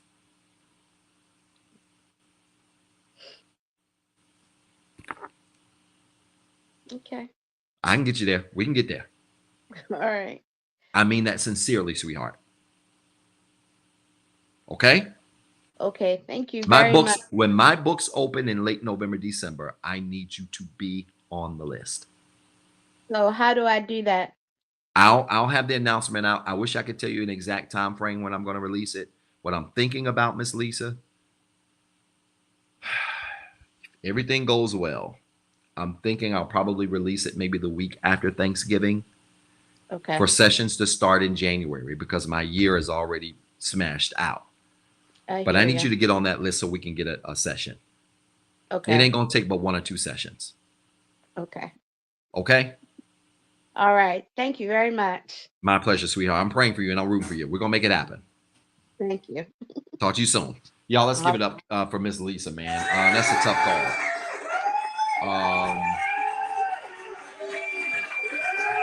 That's a tough call. And I know many of you probably felt like I went too hard on her. And this is why I say my work ain't for everybody. It's not. My approach ain't for everybody. But y'all just got a glimpse just now. The reason why my clients see results fast is because it's the truth that's going to set you free and make you mad. And I think what really hit this home for her is when I looked her in the face and asked her if she wanted to die. No. Well, you already are. And y'all, this is what happens when we stay in situations that do not align with our values in the name of superficial things that can be corrected. Okay, so let's keep that in mind. People are asking about Inspired Nation. That's not how it's spelled. It's spelled INSPIIIRE Nation. Okay, and it should be on the screen. Did I put it on the screen? I'm sorry, y'all. Inspired Nation. It's on Facebook. Inspired Nation on Facebook. Join this community today, y'all. This is going to be big. And that call is proof positive of what I want to do on this community. Y'all, I know a lot of you are in professional fields like me. You have access to resources. And more than that, you have testimonies. And people need to hear this stuff so that they don't stay in situations that are bad because they feel like they have to. All right. And that's what I believe I've been called to do is connect people who want to live healed lives. And sometimes that's how we do it. Okay. Yeah, it's like slow cancer, man. Like it's not healthy. All right, Miriam, you've waited. You're the last one. We're saving the best for last, sweetheart. Thank you so much for your patience. How are you doing, sweetheart? Can you hear me? I can. How are you? I'm doing well. How are you? Doing well. It's a pleasure meeting you. It's a pleasure to meet you too. Yes, ma'am. My question, I don't have a question. Well, kind of, sort of. I'm 27 years old, single mother of a 5-year-old. Okay. And I'm like, I don't know what I want to do in life. I'm like stuck. And I kind of want to do nursing. Mm-hmm. So I just need, I guess, advice or where I should start because I want to do my career and I kind of want to dab into dating. But I want to focus on my career. Okay. I just feel stuck. I'm back in my hometown. It's been about 2 years, and I just feel like I've been stagnant since. Yeah, that's a really good question, Miriam. Do you feel like you're healed? Have you been doing healing work? Where do you feel like you are on the healing journey? I feel like I'm like 7 out of 10. Okay. I am nervous about dating because I don't want to put myself out there because I'm very protective of my child. Okay. So I do prioritize my son a lot when it comes to that. But I do want to date. Yes, you should. You should prioritize your son. Remember, slow is the new fast. Yes. And what I would say to you, Miriam, a lot of people are not going to like it, but the folks you date should be meeting your son no way. Right. Yes. That's your son is the last stamp of approval. Mm-hmm. Yeah. So your son is a non-factor in your dating decision, and that sounds so bad. That sounds really bad. Your son is a non-factor, but you get my point. Your son is a non-factor in the sense of it's not the priority that they meet who you're dating anyway. Right. Your son should be meeting your person when you know you've decided on someone. They met your brothers and sisters, your friends, your parents, if you have them, or guardian. They've crossed all of those boxes. Then your son is just a final check because they're going to do the evaluation for your son. They're going to do that, right? So don't worry about that. But I like that you're honest about being a 7 out of 10 in terms of being on your dating journey. Because I was going to suggest that you can do both. If you feel like you're in a healed space, a stable space, mentally, emotionally, spiritually, physically, financially, it's okay to find your career and date at the same time. And I say this especially for women. And the reason why I say this especially for women is because a lot of times our women, if I'm being honest with you, Miriam, we're taught to put our career first and worry about finding a man later. Yes. Well, the problem with that is that sometimes you can get so locked into your career that you have not taken any time to date. Right. And I say that you can actually do it both. You can dedicate your life to your career, but also dedicate your life to dating and getting to know people and do both of those things. But yeah, I would prioritize school too. If school's going to be what we need to do. Where do you live? What state are you in? Kentucky. I'm from Kentucky. Very good. Very good. Yep. You want to, I'm sure you're probably researching schools. Yes, where I you have. can get the credentials that you need. But I would make that the focus. And, you know, a woman or a man that is focused on their career and their business is by default, Miriam, attractive. You're just going to be attractive when you're focused. Yeah. And especially to heal people, maybe not to thoughts, male or female. You might not be attracted to people that's for the streets. But for people that are healed, a focused person is a very attractive person. So just doing this focus on your career is going to do a lot for you mentally, emotionally, and even spiritually, because it's going to direct you mentally, emotionally, and spiritually in the direction that you need to be going. Focus on that career, but keep your eyes open is what I'm trying to say. I'm definitely doing that. I think I definitely want to do a session with you because let's do it. Let's do it. I think that would be great. Let's do it. Keep your eyes open. Okay. Get off. Don't be on date naps. You're not on date naps. I quit that years ago. Yeah, I was on one period of time. I was like, yeah, it's not for me. So dating apps are trash. It is, yeah. Okay. Dating apps are trash. I'm not gonna put I'm not gonna put this person on Front Street. I really got to get into this matchmaker thing because I think I got somebody that I think would be perfect for you. Me? Yeah. Okay. Absolutely. Okay. See, but I'm not gonna start seeing because now here come the comments. I know the comments are coming. I know they are. But this is another male, I'll say business partner, client. Okay. Y'all be perfect. He's on his journey. He's on his journey. The only thing that I would recommend is that I think y'all should get a little bit closer to being stable in terms of your healing journey. And then when you do, I can see that. I see some synergy right here. Look at Doc playing the love doctor. I love it. Thank you so much. I really do. My pleasure, sweetheart. I can't wait to work with you. If we can do anything, let us know. Okay, you take care. God bless. You as well. Blessings to you. Just give it up, y'all, for Miss Miriam. That was awesome. Miss Miriam on her healing journey, ready to get out there. Got me on here. About to play matchmaker. Y'all talking about some you done join Facebook dating. Get off dating apps. Y'all stop. Get off them dating apps.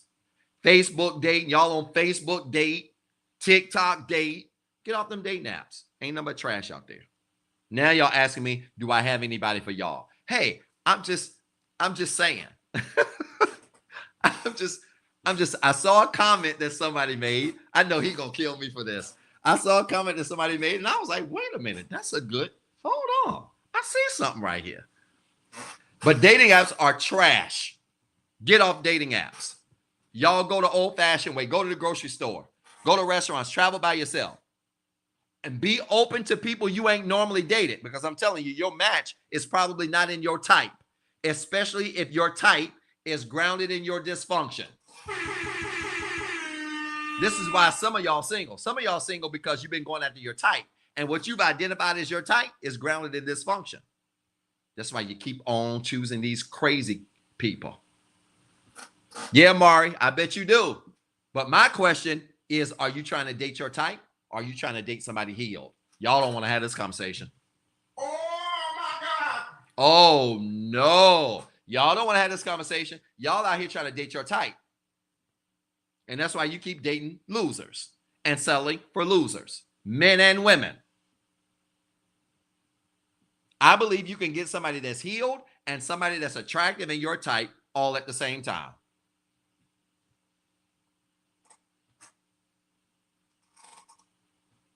All right? Now, I got to go. It's 12 o'clock. Oh, my gosh. All right. I got a couple of announcements. Have you signed up for the courses? I need y'all to sign up for the courses. Grief and Letting Go. Grief and Letting Go is coming up starting November the 8th. I'm offering 4 sections. November the 8th, the 23rd, the 17th, the 7th, and the 17th. Small groups. They're not going to be very big. And then I'm doing small group coaching November the 5th, the 23rd, December the 10th, December the 21st. This is for all of you that would like to work with me before or during the holidays, because it's the only way, y'all, I'm going to be able to bring y'all on. Okay? But check this out. Go ahead and grab a seat. I did a lot of sections to give some variety, to meet people's schedules. The holidays are busy, but I would love to work with you during this time. All right? Also, don't forget, group work for kids starts again back this weekend. I'm teaching reframing to 13 to 17-year-olds on Saturday, 8 to 12-year-olds on Sunday evening. And so I want you to make sure you sign up for it, because I think it's going to be very beneficial. All right? Y'all, this has been great. I don't know if y'all supported the show. I've been too busy answering questions, if I'm being honest with you. I don't know if y'all supported. I hope y'all did support. If you didn't support the show, support the show. You should have a lot in your journal tonight. And hopefully you guys got a lot out of tonight. Don't forget to join Inspire Nation. That's INSPIIIRE Nation. Yes, it's over. Y'all, it's 12 o'clock. I've been on since 9 o'clock. I know one thing. Y'all asking me if it's over. Y'all better support this show. I know that. Y'all better have supported this show. I hope this has been helpful tonight. This has been good. And I see the questions that are still pouring in. Y'all, I can't. I got to go.